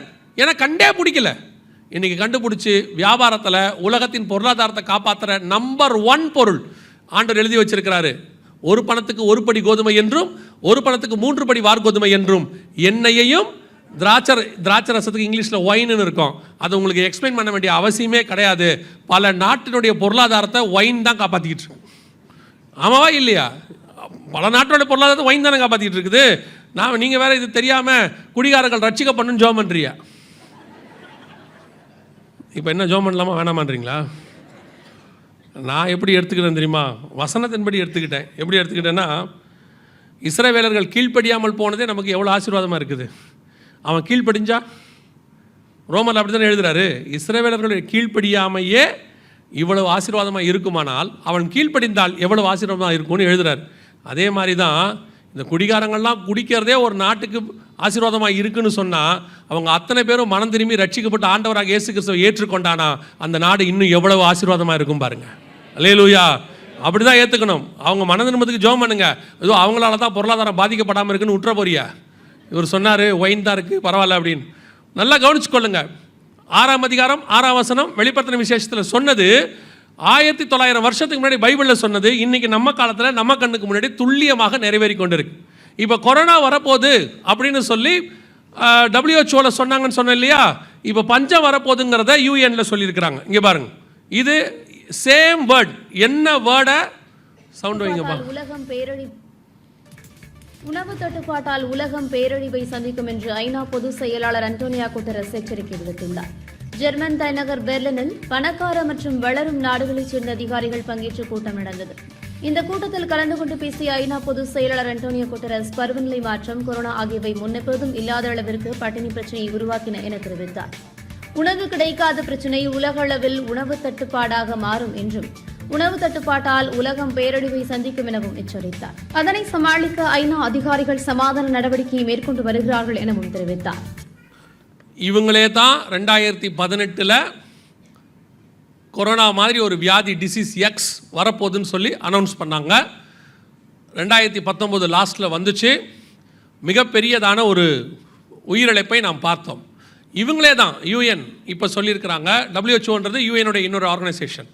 UN சொல்லியிருக்கு, ஐநா சபை சொல்லியிருக்கு, உணவு தட்டுப்பாட்டால் உலகம் மிகப்பெரிய பேரழிவை சந்திக்கும் அப்படின்னு சொல்லியிருக்கிறாங்க. இது 2023 அதே மாதிரி எல்லா சேனல்கள்லையும் வந்துச்சு, எல்லா டிவிலையும் வந்துச்சு. கர்த்தர் சொன்னபடி இப்பொழுது பஞ்சத்தின் காலம் உச்ச நிலையை அடைய தொடங்கி இருக்கிறது. இப்போ வார் ஸ்டார்ட் ஆகிடுச்சு. ஹவுதீஸும் உள்ள சண்டைக்கு வந்துட்டாங்க, ஈரானும் இறங்கிடுச்சு. இது எல்லாம் சேர்ந்து ஒரு மிகப்பெரியதான உணவு பஞ்சம், உணவு தட்டுப்பாடு உலகளாவிய மாறும். இந்த வருஷம் முழுக்க, அடுத்த வருஷம் ஆரம்பிக்கும் போதெல்லாம் இப்போ இருக்கிற விலைவாசியினுடைய அடுத்த லெவலுக்கு போயிடும். அப்படி போகும்போது கவனிங்கள், அப்படி போகும்போது இந்த விலைவாசியோடைய பிரச்சனை என்னவா இருக்கும் அப்படின்னு கேட்டால், இருக்கிற பொருளை காசு இருக்கிறவங்க எவ்வளோ கொடுத்து என்ன செஞ்சுருவாங்க? வாங்கிடுவாங்க. முதல்ல கொரோனா நீங்கள் பார்த்துருப்பீங்கன்னு நினைக்கிறேன். ஃபஸ்ட்டு போய் எல்லாரும் பொருளை என்ன செஞ்சுட்டாங்க? வாங்கிட்டாங்க. அடுத்த பேட்ச் வரும்போது பொருள் 3 மடங்கு 2 மடங்கு விலை ஏறிடுச்சு. அப்போ காசு இல்லாதவங்கள என்ன செய்ய முடியல? வாங்க முடியல. அதுக்கு அடுத்து காசு இருந்துச்சு, ஆனால் ஷெல்ஃபில் என்ன இல்லை? பொருள் இல்லை, அவ்வளோதான். அதே நிலைமை தான் இப்போவும், அதை விட அதிகமாகி வரப்போகுது. இப்போது அரிசியை 2 மடங்கு விலை கொடுத்து வாங்க ஆரம்பிச்சிட்டோம். அடுத்து காசு இருக்கும், என்ன இருக்காது? அரிசி இருக்காது. பில்கேட்ஸ் கிட்ட இருந்து அரிசி வாங்க போகிறோன்னு சொல்லிக்கிட்டு இருக்கிறாங்க. அரிசி இறக்குமதி பண்ண போகிறோன்னு சொல்கிறாங்க. நான் சொல்கிறது நமக்காக அரிசின்றதை பற்றி சொல்கிறேன். கோதுமை வேர்ல்டு வைடு யூஸ் பண்ணுற ஒரு பொருள். இது எல்லாம் அடுத்து வரும்போது 3வது முத்திரை உச்ச நிலையை அடையும். இப்போ நம்ம அதில் போய்கிட்டு இருக்கிறோம். திருப்பியும் சொல்கிறேன், 2வது முடிஞ்சு 3வதுல போயிட்டே இருக்கிறோம். இந்த 3வது முத்திரையுடைய உச்ச நிலைமை அடையும் போது தான் 4வது முத்திரை வரும். அதை மாத்திரம் நான் சொல்லிட்டு நான் ஜெபம் முடிக்க விரும்புகிறேன். நல்லா கவனிங்க. அந்த 4வது முத்திரையை குறித்து தயவு செஞ்சு வாசிங்க பார்ப்போம். 6ஆம் அதிகாரம் 8ஆம் வசனம் வெளிப்படுத்தின விசேஷம். நான் பார்த்தபோது இதோ மங்கின நிறமுள்ள ஒரு குதிரையை கண்டேன். அதன் மேல் ஏறி இருந்தவனுக்கு மரணம் என்று பெயர். பாதாளம் அவன் பின் சென்றது. பட்டயத்தினாலும் பஞ்சத்தினாலும் சாவினாலும் பூமியின் துஷ்ட மிருகங்களினாலும் பூமியின் காற்பங்கள் உள்ளவர்களை கொலை செய்யும்படியான அதிகாரம் அவைகளுக்கு கொடுக்கப்பட்டது. இப்போ அடுத்து வரக்கூடிய மிகப்பெரிய ஒரு உயிர் சேத்தை பற்றி பைபிள் சொல்லுது. மிகப்பெரியதான பேரழிவு பஞ்சத்துக்கு அடுத்து. இயேசு சொன்னார் தெரியுமா? கொள்ளை நோய்களுக்கு அடுத்து இயேசு என்ன சொல்லியிருக்கிறாரு? பஞ்சங்கள் சொல்லி வச்சிருக்கிறார். இப்போ பஞ்சத்துக்கு அடுத்து அதுக்கு கீழே நீங்கள் வாசிக்கிட்டே வந்தீங்கன்னா பூமி அதிர்ச்சிகள் எல்லாத்தையும் இயேசு சொல்லுவார். இப்போ நல்லா கவனிச்சு பாருங்க. இப்போ நடந்துட்டு இருக்கிற இஸ்ரேல் ஹவுதீஸ் பிரச்சனையில் பஞ்சம் உச்சத்துக்கு போன பிறகு உலகளாவிய 3rd வேர்ல்டு வார் ஸ்டார்ட் ஆகும். அங்கே தான் முதலாவது 4 வகையான மரணம் சொல்லப்பட்டிருக்கிறது. ஒன்று பட்டயத்தினாலும் அப்படின்னு இருக்கு. World wide world war start ஆகும், 3rd வேர்ல்டு வார். நம்ம அதை பற்றி 2 நாள் பார்த்துட்டோம். அதை அடுத்து பட்டயத்தினாலும், 2வது பஞ்சத்தினாலும் இந்த பஞ்சம் உச்ச நிலையை அடையும். 3வது சாவினாலும் அப்படின்னா இங்கிலீஷில் என்ன இருக்குன்னா பெஸ்டிலன்சஸ் அப்படின்னு இருக்குது, அதாவது வியாதி கொள்ளை நோய்களினாலும். அடுத்து 4வது துஷ்ட மிருகங்களினால் உண்டாகிற மரணம். 4 வகையான மரணம் பூமியிலே வரப்போகுது. கொள்ளை நோய், பஞ்சம், இயற்கை பேரழிவு, அதோடு கூட யுத்தம். இந்த 4 ஒன்றாக சேருகிற காலம் ரொம்ப தூரத்தில் இல்லை, நம்ம கண்ணுக்கு முன்னாடி தெரிய ஆரம்பிச்சிருக்கு. இப்போ நான் சொன்னோம்னா இந்த ஆள் பயமுறுத்துறாரு அப்படின்பீங்க. இப்போது இந்த வரப்போகிற இந்த யுத்தத்தை குறித்து ஜோ பைடன் சொல்லியிருக்கிறார். என்ன சொல்கிறார் பாருங்க, இது ஜோ பைடனுடைய ஸ்டேட்மெண்ட். அடுத்து வரக்கூடியதான இந்த ஏற்கனவே உலகம் எவ்வளோ பேர் சாவாங்க அப்படின்னு சொல்லி இது ஜோ பைடன் ரிப்போர்ட். இது வந்து ஒரு ரெப்யூட்டட் சேனலில் வந்துச்சு. அடுத்த தேர்ட் வேர்ல்டு வார் ஸ்டார்ட் ஆச்சுன்னா 5 பில்லியன் பீப்புள், 500 கோடி பேர் பாதிக்கப்படுவதற்கு வாய்ப்பு இருப்பதாக, கொல்லப்படுவதற்கு வாய்ப்பு இருப்பதாக அவர் சொல்கிறார். ஆனால் பைபிள் சொல்லுது கால் பங்கில் உள்ளவர்கள், நீங்கள் வாசிய வசனத்தில் என்ன இருக்குது, கால் பங்கில் உள்ளவர்கள் பாதிக்கப்படுவார்கள். இன்றைக்கி கணக்குக்கு 200 கோடி பேர், அவர் 500 கோடிங்கிறாரு. அவர் சொன்னால் நீங்கள் பயப்பட மாட்டீங்க, அவர் சொன்னால் அது பெருசாக தெரியாது. ஆனால் பைபிள்லேருந்து இருக்குன்னு நம்ம சொன்னோம்னா இந்த ஆள் தேவையில்லாமல் பயமுறுத்துறாருன்னு நம்மளை சொல்லுவீங்க. அவர் தான் சொல்லியிருக்காரு 500 கோடின்னு. புதின் சொல்கிறாரு எவ்வளோ அழிவு இருக்குன்னு எனக்கு தெரியாது, நியூக்ளியர் வார் ஸ்டார்ட் ஆகிடுச்சுன்னா அதுக்கப்புறம் நம்ம ஒன்றும் செய்ய முடியாதுங்கிறார். இப்போ நியூக்ளியர் எல்லாத்தையும் டிப்ளாய் பண்ணுறாரு, அதாவது ஒவ்வொரு இடத்துக்கு கொண்டு போக தொடங்கிட்டாங்க. இப்போவே இஸ்ரேலுடைய ஆர்மி எல்லாத்தையும் கொண்டு போக தொடங்கிருச்சு. ஈரான் ஸ்டார்ட் பண்ணிடுச்சு. இது வேற அடுத்த லெவலுக்கு போயிடுச்சு வார். ஸோ இதோடு கூட பஞ்சம், கொள்ளை நோய் எல்லாம் சேரும்போது அடுத்த சில வருஷங்கள் இதைத்தான் நாம் சந்திக்க போகிறோம். இது எல்லாமே பூமி முழுக்க ஆரம்பிச்சிருச்சு. அதுதான் உங்களுக்கு சொல்கிறேன். கொரோனா வந்தபோது அது 1 கொள்ளை நோய், இப்போ பஞ்சம் போயிட்டுருக்கு, அடுத்து 4 ஒன்றா சேரப்போகுது. இது எல்லாம் அடுத்த சில வருஷங்களில் நம் தலைமுறையில் பார்க்க வேண்டியது. நம்முடைய தாத்தா காலத்தில் 1ஆம் உலக யுத்தம் பார்த்தாங்க, அப்பாக்கள் காலத்தில் 2ஆம் உலக யுத்தம் பார்த்தாங்க. ஒரு 70 வருஷம் பூமி அமைதியாக இருந்துச்சு, 76 வருஷம் இப்போ அடுத்து ஸ்டார்ட் ஆயிடுச்சு. இப்போ நம்ம காலத்தில் இதை நம்ம பார்க்க தொடங்கி இருக்கிறோம். சரி, இவ்வளவு நடக்குது, நாம் என்ன செய்யணும் அப்படின்னு சொன்னால் ஒரு வசனம் வாசிங்க, அதிலிருந்து ஆண்டவர் நமக்கு என்ன பாதுகாப்பு தரான்னு உங்களுக்கு சொல்கிறேன். மத்தேயு எழுதின சுவிசேஷம் 24ஆம் அதிகாரம் 6வது வசனத்தை வாசிங்க. மத்தேயு 24:6 வாசிங்க. யுத்தங்களையும் யுத்தங்களின் செய்திகளையும் கேள்விப்படுவீர்கள், கலங்காதபடி எச்சரிக்கையா இருங்க. கலங்காதபடி. அப்ப நல்லா கவனிங்க, யுத்தத்தை பத்தி கேட்கும் போது என்ன செய்யக்கூடாது, அது எப்படி கலங்காம இருக்கணும்? 500 கோடி பேர் சாவாங்க ஜோ பைடன் சொல்றாரு, அல்லது பெரிய உயிரிழப்பை ஏற்படுத்தும் புதின் சொல்றாரு. கண்களுக்கு முன்பாக பஞ்சம் போய்கிட்டே இருக்கு, கொள்ளை நோய் ஒரு பக்கம். இப்போ இவங்க ஐநால சொல்லியிருக்கிறாங்க, கொரோனாவை விட மோசமான வைரஸ் ஒன்று என்ன செய்ய போதான் வரப்போகுது, 20 மடங்கு சக்தி வாய்ந்தது வரப்போகுதுன்னு சொல்லியிருக்கிறாங்க. இப்போ நியூக்ளியர் வாருக்கு பூமி ஸ்டார்ட் ஆயிடுச்சு. பஞ்சம் ஒரு பக்கம், கொள்ளை நோய் ஒரு பக்கம், வார் ஒரு பக்கம், எல்லாம் நடந்துக்கிட்டு தான் இருக்கு. நம்மால் மட்டும் சொல்லுவான் கர்த்தர் அதெல்லாம் செய்ய மாட்டாரு, அதெல்லாம் அனுமதிக்க மாட்டாரு, கர்த்தர் நல்லவர். நான் யார் இல்லைன்னா ஆண்டவர் திருப்பி சொல்றாரு, யுத்தங்களையும் யுத்தங்களின் செய்திகளையும் கேள்விப்படுவீர்கள், கலங்காதபடிக்கு எச்சரிக்கையாயிருங்கள். இவைகள் எல்லாம் வசனம் இருக்கா இல்லையா? இவைகள் எல்லாம் இதெல்லாம் நடக்கத்தான் வேணும், நடக்க வேண்டியது. அது மனுஷன் அவன் ஏற்படுத்தின பாவத்தினுடைய விளைவு. அதை குறித்து ஆண்டவர் முன்னறிவிச்சிருக்கிறார். இதெல்லாம் நடக்கத்தான் செய்யும். அவர் ஒன்றும் நியூக்ளியர் கண்டுபிடிக்க சொல்லலை, அவர் ஒன்றும் இருக்கிறதுக்கு கொள்ளை நோய், அவர் ஒன்றும் வைரஸ் கண்டுபிடிக்க சொல்லலை, இருக்கிற அளவுக்கு விவசாயத்தை கெடுத்து பஞ்சத்தை கொண்டு வரத்துக்கு ஆண்டவர் ஒன்றும் சொல்லலை. அவன் அப்படி செய்வான்றது அவருக்கு தெரிஞ்சிருக்கு, முன்னாடியே எழுதி வச்சுட்டார். இதெல்லாம் நடக்க போது, கேர்ஃபுல்லாக இருந்துக்கோங்க. ஆனால் இதெல்லாம் சம்பவிக்க வேண்டியதே. ஒரு கூட்டம் உங்களுக்கு என்ன சொல்லும், கர்த்தர் கிருபை உள்ளவர், இரக்கம் உள்ளவர், அதெல்லாம் செய்ய மாட்டார், அனுமதிக்க மாட்டார். இப்போ ஒரு புதுசாக ஒன்று சொல்லிக்கிட்டு இருக்கிறாங்க எல்லாரும், நினிவேக்கு இறங்கின தேவன் என்ன செய்வார், நமக்கும் இறங்குவார். நான் அந்த வார்த்தையை அப்படியே ஏற்றுக்கிறேன், எனக்கு எந்த மாற்று கருத்தும் இல்லை. நினிவேக்கு இறங்கின தேவன் நமக்கும் இறங்குவார். நீங்கள் நினிவே ஜனங்க மாதிரி ஜோம் பண்ணுவீங்களா? உங்களால் முடியுமா? தேவன் இறங்க ரெடி. நினிவே ஜனங்க எப்படி ஜோம் பண்ணாங்க? ராஜாலேருந்து நாய்க்குட்டி வரைக்கும் எப்படி ஜோம் பண்ணாங்களாம்? ரட்டு உடுத்தி சாம்பலில் உட்காந்து இரவும் பகலும் 40 நாள் என்ன செஞ்சாங்களாம்? புசியாமலும் குடியாமலும். எங்கே வாங்க பார்ப்போம். உங்களை ஃபாஸ்டிங் ப்ரேயர் வர வைக்கிறதுக்கு நாங்கள் முடிவில் போட வேண்டியிருக்கு, முடிவில் உணவு வழங்கப்படும்னு. ஃபாஸ்டிங் ப்ரேயர் வர வைக்கிறதுக்கு கீழே என்ன போடுறோம்? முடிவில் உணவு வழங்கப்படும். அப்படி தானே போடுறோம். அப்படி இருக்குமோ, அப்படி இருந்தால் தானே நீங்கள் என்ன செய்கிறீங்க, வரேன்றீங்க. அப்புறம் என்ன செய்யறது? 5 மணிக்கு நாங்கள் ஜபத்தை வச்சா கீழே போண்டா போட வேண்டியிருக்கு. இல்லைனா நீங்கள் சாப்பாடுக்கு வழி இல்லைன்ட்டு வரமாட்டீங்கன்ட்டு. உங்களை வர வைக்கிறதுக்கே இந்த மாதிரி எதையாவது காட்டினா தானே வரேங்கிறிய. அப்புறம் நினிவேக்கு இறங்கின ஜெபம் நமக்கு இறங்குவார்னா நினிவே ஜனங்க மாதிரி ஜெபம் பண்ணணும்ல. உபவாச ஜெபத்தை கூப்பிட்டு பாருங்க, வரமாட்டாங்க. ஏன் பிரதர் ஃபாஸ்டிங் ப்ரேயர் வரலையா? சுகர் கையெல்லாம் உதறுது.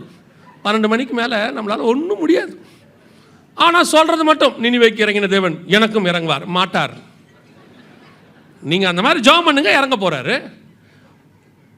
சர்ச்சுக்கு வரும்போது பயணியாக கூட்டிகிட்டு வர மாட்டீங்க, சர்ச்சுக்கு வரும்போது பிள்ளைகளை கூப்பிட்டு வர மாட்டீங்க. எங்கே உங்கள் பசங்களை காணோம்? நீட்டுக்கு படிக்கிறாங்க. உங்களுக்கு நினிவே ஜனங்க மாதிரி நீங்கள் வருவீங்க. அவன் மரணம் வரப்போது தெரிஞ்ச உடனே பிள்ளைகள் வரைக்கும் புசியாமல் குடியாமல் இருந்தாங்கன்னு பைபிளில் சொல்லுது. நீங்கள் சர்ச்சுக்கே பையனை வராமல் நீட்டுக்கு அனுப்பிக்கிட்டு இருக்கிறீங்க. கேட்டு பாருங்க, கர்த்தருக்கு எல்லாம் தெரியும், ஆண்டவர் பார்த்துப்பார். ஆனால் நீட் எக்ஸாமுக்கு சண்டே வச்சோன்னே ஜபத்தோடு போனோம். ஆனால் அழிவு வரும்போது பையனை பத்திரமா பார்த்துக்கணும். இது என்ன அநியாயம் பாருங்க. நீங்கள் செய்கிறதெல்லாம் செஞ்சுக்கிட்டே இருப்பீங்க, கர்த்தர் மட்டும் மன்னிச்சுக்கிட்டே இருக்கணும். அப்படி தானே? நல்லா தெரிஞ்சுக்கொள்ளுங்க, இவைகள் எல்லாம் சம்பவிக்க வேண்டியதே, நடக்கும், நடக்காமல் போகாது. ஆனால் ஒன்று மட்டும் கர்த்தர் சொல்கிறாரு, கலங்காதபடிக்கு எச்சரிக்கையாயிருங்க, பயப்பட மட்டும் செய்யாதீங்க. அது எப்படிங்க பயப்படாமல் இருக்கு? இது எல்லாம் வெளியில் நடக்கிற அடையாளம். இது எதுவும் தேவனை உண்மையாய் தேடுகிற தேவ ஜனங்கள் வீட்டுக்குள் வராதபடி பாதுகாக்க கர்த்தர் வல்லமை உள்ள தேவனாய் இருக்கிறார். இதுக்கு தான் சொன்ன விசுவாச வார்த்தையை படிக்கணும்னு. அது எப்படிங்க? சிலருக்கு ஒரு கொஸ்டின் மைண்டில் ஓடும், எல்லாருக்கும் நடக்கும்போது நமக்கு மட்டும் எப்படி அது நடக்காது. இஸ்ரவேல் முழுக்க பஞ்சம் வந்து குதிரைக்கே புல்லு கிடைக்காத போது எலியா வீட்டுக்குள்ள எண்ணெயும் மாவும் நிறைய இருந்துச்சான். எப்படி இருந்துச்சு? அவ்வளோதான். வர்த்திக்க பண்ணுகிற தேவன் ஒருவர் இருக்கிறார். நான் விசுவாசிக்கிறவர் இன்னார் என்று அறிந்திருக்கிறேன். இப்போ நான் போன உடனே விலைவாசி இறங்கிடுமா? பெட்ரோல் பங்கில் போய் நீங்கள் நிற்கிறீங்க, நின்ன உடனே என்ன சொல்ல போகிறாங்க? இதோ பரிசுத்தவான் வந்திருக்கிறார், இதோ ஒரு முகத்தில் ஒரு நீதி தெரிகிறது, அவர் தலைக்கு பின்னால் ஒரு ஒளிவட்டம் இருக்கிறது, இவருக்கு பெட்ரோல் 40 ரூபாய் சொல்லவா போகிறான்? கிடையாது. அவங்களுக்கு 100னா நமக்கு 105 கேட்பான். ஏன் 105 கேட்பாங்க தெரியுமா? நம்ம முகத்தில் கஷ்டத்தையும் காட்ட நமக்கு தெரியாது.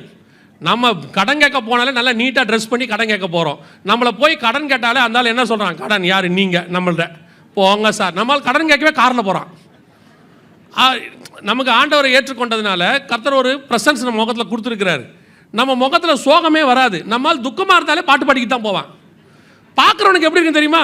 எவ்வளோ சந்தோஷமாக பாட்டு பாடிக்கிட்டு போகிறான் பாரு. நம்மளே துக்கத்தில் பாடிக்கிட்டு போகிறோம். ஆனால் அவனுக்கு என்ன தோணுது தெரியுமா? என்ன சந்தோஷம் இருந்தால் அவன் பாடிக்கிட்டு போவான் அப்படிங்கிறான். அதனால் உங்களுக்கு எனக்கும் உலகம் எதையும் குறைக்க போகிறதும் இல்லை, விலைவாசி இறங்க போகிறதும் இல்லை. அது இருக்கும். ஆனால் கர்த்தர் ஒன்று செய்வார், எவ்வளவு ஏறினாலும் அதை வாங்கும்படி கர்த்தர் நம்முடைய கரங்களை பலப்படுத்துவதற்கு வல்லமை உள்ளவராக இருக்கிறார். கர்த்தர் ஒரு நாளும் நம்ம விட்டு கொடுக்கிற தேவனே கிடையாது. நான் கொரோனாவில் ஒரே ஒரு சாட்சி சொல்லி முடிக்கிறேன். நான் கொரோனாவில் என்னை கர்த்தர் போஷித்த விதத்தை நான் சொல்லுவேன். நான் வந்து ஒரு எவாஞ்சலிஸ்ட். இந்த மாதிரி சபைகளுக்கு வந்து பேசினா தான் உண்டு.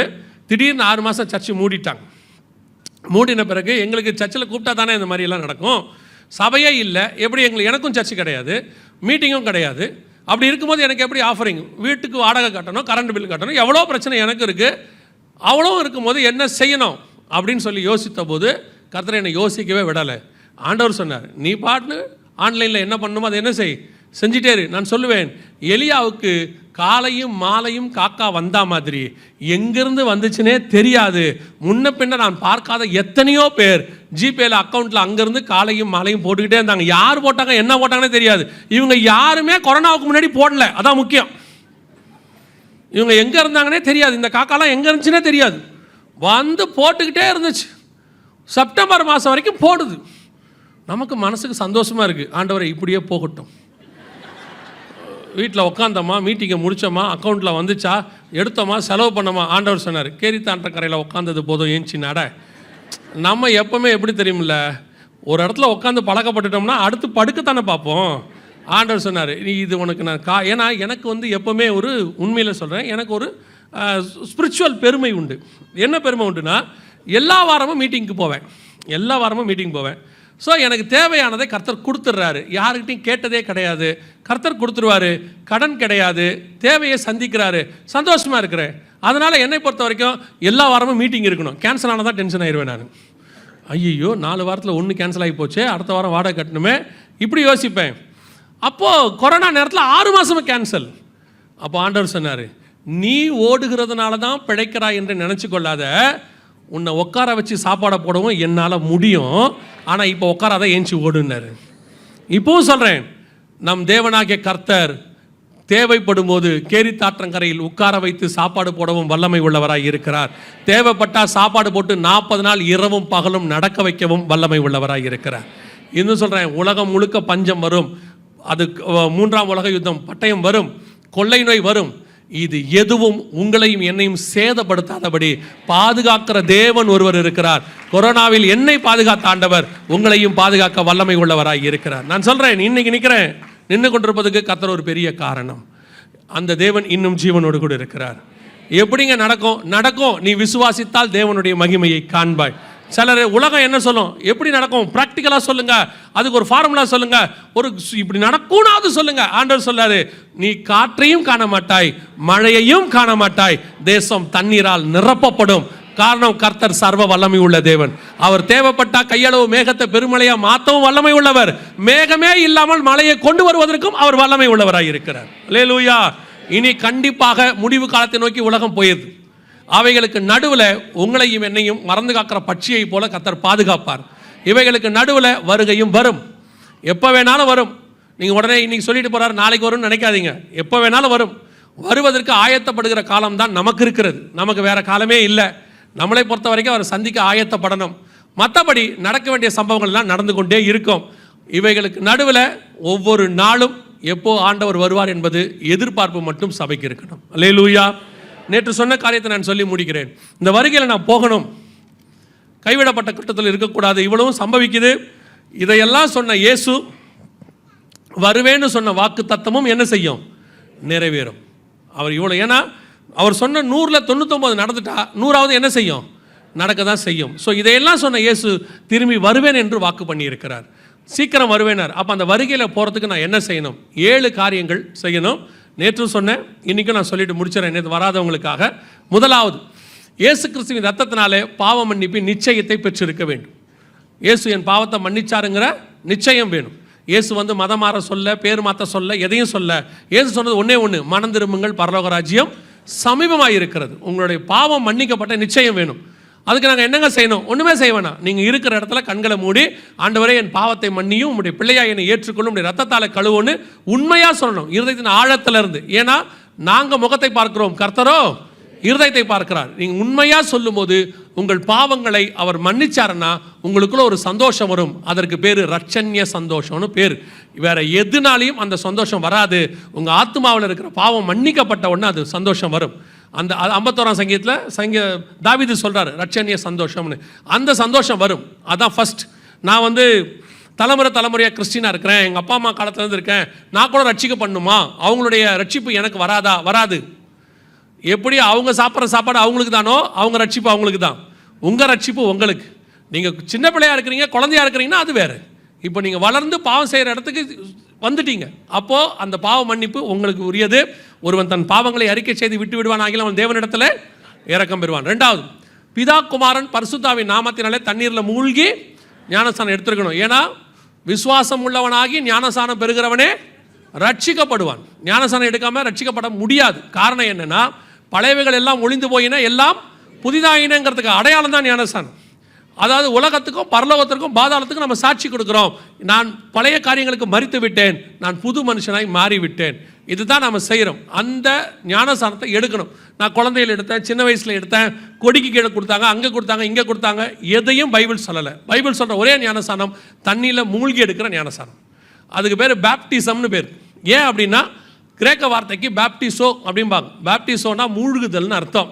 ஸோ தண்ணியில் மூழ்கி நீங்கள் எடுக்காவிட்டால் எடுக்கணும். இல்லைங்க குழந்தையில எடுத்த ஒரே ஞானஸ்தானம் தானே, அப்புறம் நான் திருப்பி எடுக்கணுமானா, குழந்தையில நீங்கள் எடுத்ததுக்கு பேர் என்ன கிடையாது, ஞானஸ்தானமே கிடையாது. நீங்கள் அப்படி ஒரு பேரை வச்சுக்கிட்டீங்க, அதனால் அந்த ஞானஸ்தானம் ஆகாது. நீங்கள் நிதானித்து பாவத்தை அறிக்கை செய்து அதற்கு பிறகு எடுக்கிறதுக்கு பேர் தான் ஞானஸ்தானம். 3வது, எபேசியர் 4:30 சொல்லுது, மீட்கப்படும் நாளுக்கென்று முத்திரையான பரிசுத்த ஆவியை துக்கப்படுத்தாதிருங்கள். பரிசுத்தான அபிஷேகத்தை நம்ம என்ன செய்யணும், பெற்றுக்கொள்ளணும். ஆவிக்குரிய சபையில் இருக்கும் பொழுது இங்கே நடக்கிற அபிஷேக கூட்டத்தில் கலந்து கொள்ளுங்க. பரிசுத்தாவின் அபிஷேகம் பெறாவிடால் ஒருவன் ஜலத்தினாலும் ஆவியினாலும் பெறவாவிடில் பரலோக ராஜ்யத்துக்குள் பிரவேசிக்க முடியாது. அவர் தான் மீட்கப்படும் நாளுக்கு என்று முத்திரை. ஸோ பரிசுத்த அபிஷேகத்தை பெற்றுக்கொள்ளணும். ஒருவேளை சபைக்கு வர முடியல, நான் தெரியாமல் வந்திருக்கிறேன், நான் எங்கள் வீட்டில் விட மாட்டாங்க அப்படின்னா நீங்கள் வீட்டிலையே ஜெபம் பண்ணுங்க. கதவை சாத்திட்டு யாரும் இல்லாத போது ஜெபம் பண்ணுங்க. தேவ ஆவியானவர் உங்களை நிரப்ப வல்லமை உள்ளவராய் இருக்கிறார். அல்லேலூயா. 4வது அப்போஸ்தலர் நடவடிக்கைகள் 2:40 சொல்லுது, வேறுபாடு உள்ள வாழ்க்கை, மாறுபாடான சந்தத்தை விட்டு விலகி உங்களை ரட்சித்துக் கொள்ளுங்கள்னு வசனம் இருக்கு. உலகத்துக்கு உங்களுக்கு என்ன இருக்கணும்?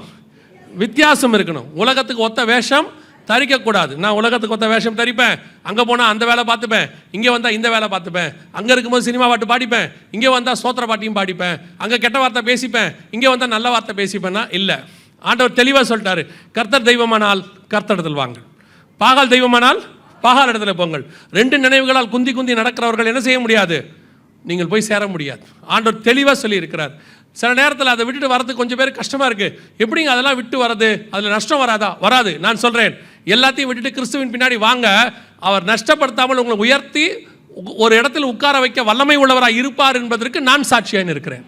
அவ்வளோதான். கர்த்தர் சொன்னால் உலகத்தை நீங்கள் விட்டுட்டு ஆண்டவர் என் பின்னே சிலுவை என் முன்னே வந்து பாருங்க, கர்த்தர் ஆசீர்வதிக்க வல்லமை உள்ளவர். இது வரைக்கும் கர்த்தரை நோக்கி பார்த்தவர்கள் கெட்டு போனதாக சரித்திரமே இல்லை. அவரை நோக்கி பார்த்தவர்கள் வெக்கப்பட்டு போனதே கிடையாது. உலகத்துக்கு ஒத்த வேஷம் சபை தரிக்க கூடாது. சபை எப்பொழுதுமே கேர்ஃபுல்லாக இருக்கணும். சபையில் உட்காந்துருக்க உங்களுக்கும் சொல்கிறேன், நடத்துகிறவங்களுக்கும் சொல்கிறேன், ரொம்ப கேர்ஃபுல்லாக இருக்கணும். காலையிலையும் ஆண்டவர் அதான் சொன்னார், தோட்டத்துக்குள்ளே வயலுக்குள்ளே என்ன வந்துடக்கூடாது? கலைகள் வந்து விதைக்கப்படக்கூடாது.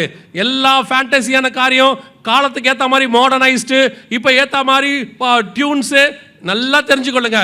கர்த்தரிடத்துலேருந்து வரக்கூடிய எதையும் நாம் அக்செப்ட் பண்ணிக்கிறோம். உலகத்திலேருந்து வரக்கூடிய எதுக்கும் இங்கே அனுமதி கிடையாது. அப்படி மீறி அனுமதி கொடுத்தீங்கன்னா அது கலையாக மாறிடும். ஒரு நாள் அது உங்களுக்கே வினையாகி மாறிடும். உலகத்துக்கு நோ சொல்லுங்க, தைரியமாக சொல்லுங்க. கர்த்தர் உங்களுக்காக வைராக்கியம் பாராட்ட வல்லமை உள்ளவராக இருக்கிறார். 5வது சுவிசேஷம் அறிவித்தல் உங்கள் மேல் விழுந்த கடமை. ஒவ்வொருத்தரும் பரலோகத்துக்கு போகும்போது இங்கேருந்து ஆத்துமாக்களை தான் கொண்டு போக முடியும். உங்களுக்கு தெரியும்னு நினைக்கிறேன்.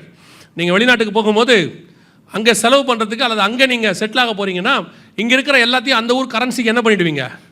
மாற்றிடுவோம், எக்ஸ்சேஞ்சுன்னு சொல்லுவாங்க. அதே மாதிரி நான் பரலோகத்துக்கு போகும்போது இங்கே இருக்கக்கூடிய உங்களுடைய மொத்த சொத்தையும் பரலோகத்துக்கு கொண்டு போக முடியும். ஆனால் ஒரே ஒரு வாய்ப்பு, அங்கே இருக்கிற கரன்சிக்கு இதை மாற்றிடணும். அங்கே இருக்கிற என்னங்க கரன்சி எப்படி மாற்றணும்? வெரி சிம்பிள், எல்லாத்தையும் ஆத்மாவாக மாற்றிடுங்க. எவ்வளோக்கள் ஆத்மாதாயம் பண்ண முடியுமோ அவ்வளோக்கள் ஆத்மாதாயம் பண்ணுங்க. சுவிசேஷம் அறிவித்தல் உங்கள் மேல் விழுந்த எவ்வளோக்கெவ்வளோ எக்ஸ்சேஞ்ச் ஆத்மாவாக மாற்றிட்டீங்களோ அத்தனையும் பரலோகத்தில் வந்து நிற்கும். பரலோகத்தில் உங்களோட கூட வரப்போகிறது ஒன்றே ஒன்று தான், நீங்கள் சம்பாதிக்கிற ஆத்மா மட்டும். நீங்கள் வச்சுருக்கிற நகை, நட்டு, போல்ட்டு, ஸ்க்ரூ டிரைவர், ஸ்பேனரு, அப்புறம் பட்டம், பதவி, அப்புறம் உங்கள் அம்மாவுக்கு அவங்க அம்மா கொடுத்த புடவை, அவங்க அப்பாவுக்கு அவங்க அப்பா கொடுத்த காரு, ஒன்றும் வராது. வருகை முந்தினாலும் வராது, மரணம் முந்தினாலும் வராது. உங்களுக்கே நல்லா தெரியும், மரணம் முந்துச்சுன்னா எதையும் அவன் கொடுக்க மாட்டான். போட்டிருக்கிற மோதிரத்தையும் கழட்டிட்டு தான் விட போகிறான், எல்லாத்தையும் உருவி எடுத்துருவான். வருகை முந்துச்சுனாலும் நீங்கள் கொண்டு போக முடியாது. இப்போவே எவ்வளோக்கு எவ்வளோ ஆத்மாதாயம் பண்ண முடியுமோ ஆத்மாதாயம் பண்ணுங்க. சுவிசேஷன் சொல்லுங்க. நீங்கள் தண்ணி மேலே விதையை போடுங்க, விளைய செய்கிறவர் ஒருத்தர் இருக்கிறார். அல்லேலூயா.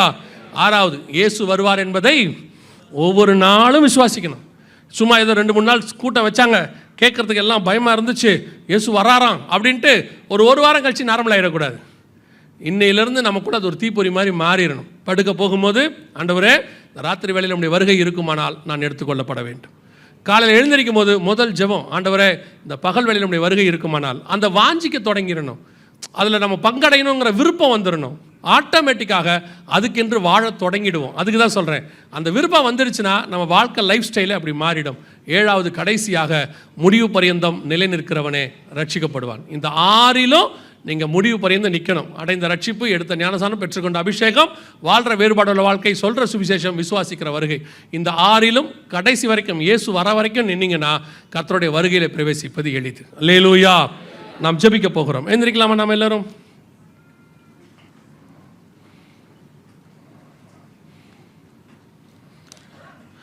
எல்லாம் கண்களை மூடுவோம். ஒரு 5 நிமிஷம் மாத்திரம் நான் பாஸ்டர் கையில் கொடுக்குறேன், அவங்க தொடர்ந்து நடத்துவாங்க. ஒரு 5 நிமிஷம் மாத்திரம். இன்னைக்கு இயேசு கிறிஸ்துவினுடைய வருகை சம்பவிக்கும் போது நானும் என் வீட்டாரும் இந்த வருகையில் பிரவேசிப்போங்கிற நிச்சயம் எத்தனை பேருக்கு இருக்கிறது? உங்கள் ஆவி, ஆத்மா, சரீரத்தை கர்த்தருக்கு முன்பாக அவருடைய வெளிச்சத்தில் ஆராய்ந்து பாருங்கள். உங்கள் ஆத்மா அவருக்கு முன்பாக எப்படி இருக்கிறது? சங்கீதக்காரன் 2 காரியத்தை சொல்லுகிறான். என் ஆத்துமா மண்ணோடு ஒட்டி இருக்கிறது. இன்னொரு இடத்துல சொல்கிறாரு, என் ஆத்துமா மான்கள் நீருடையை வாஞ்சிக்கிறது போல உம்மை வாஞ்சிக்கிறது. நம்முடைய ஆத்மா மண்ணோடு ஒட்டிக்கிட்டு இருக்குதா?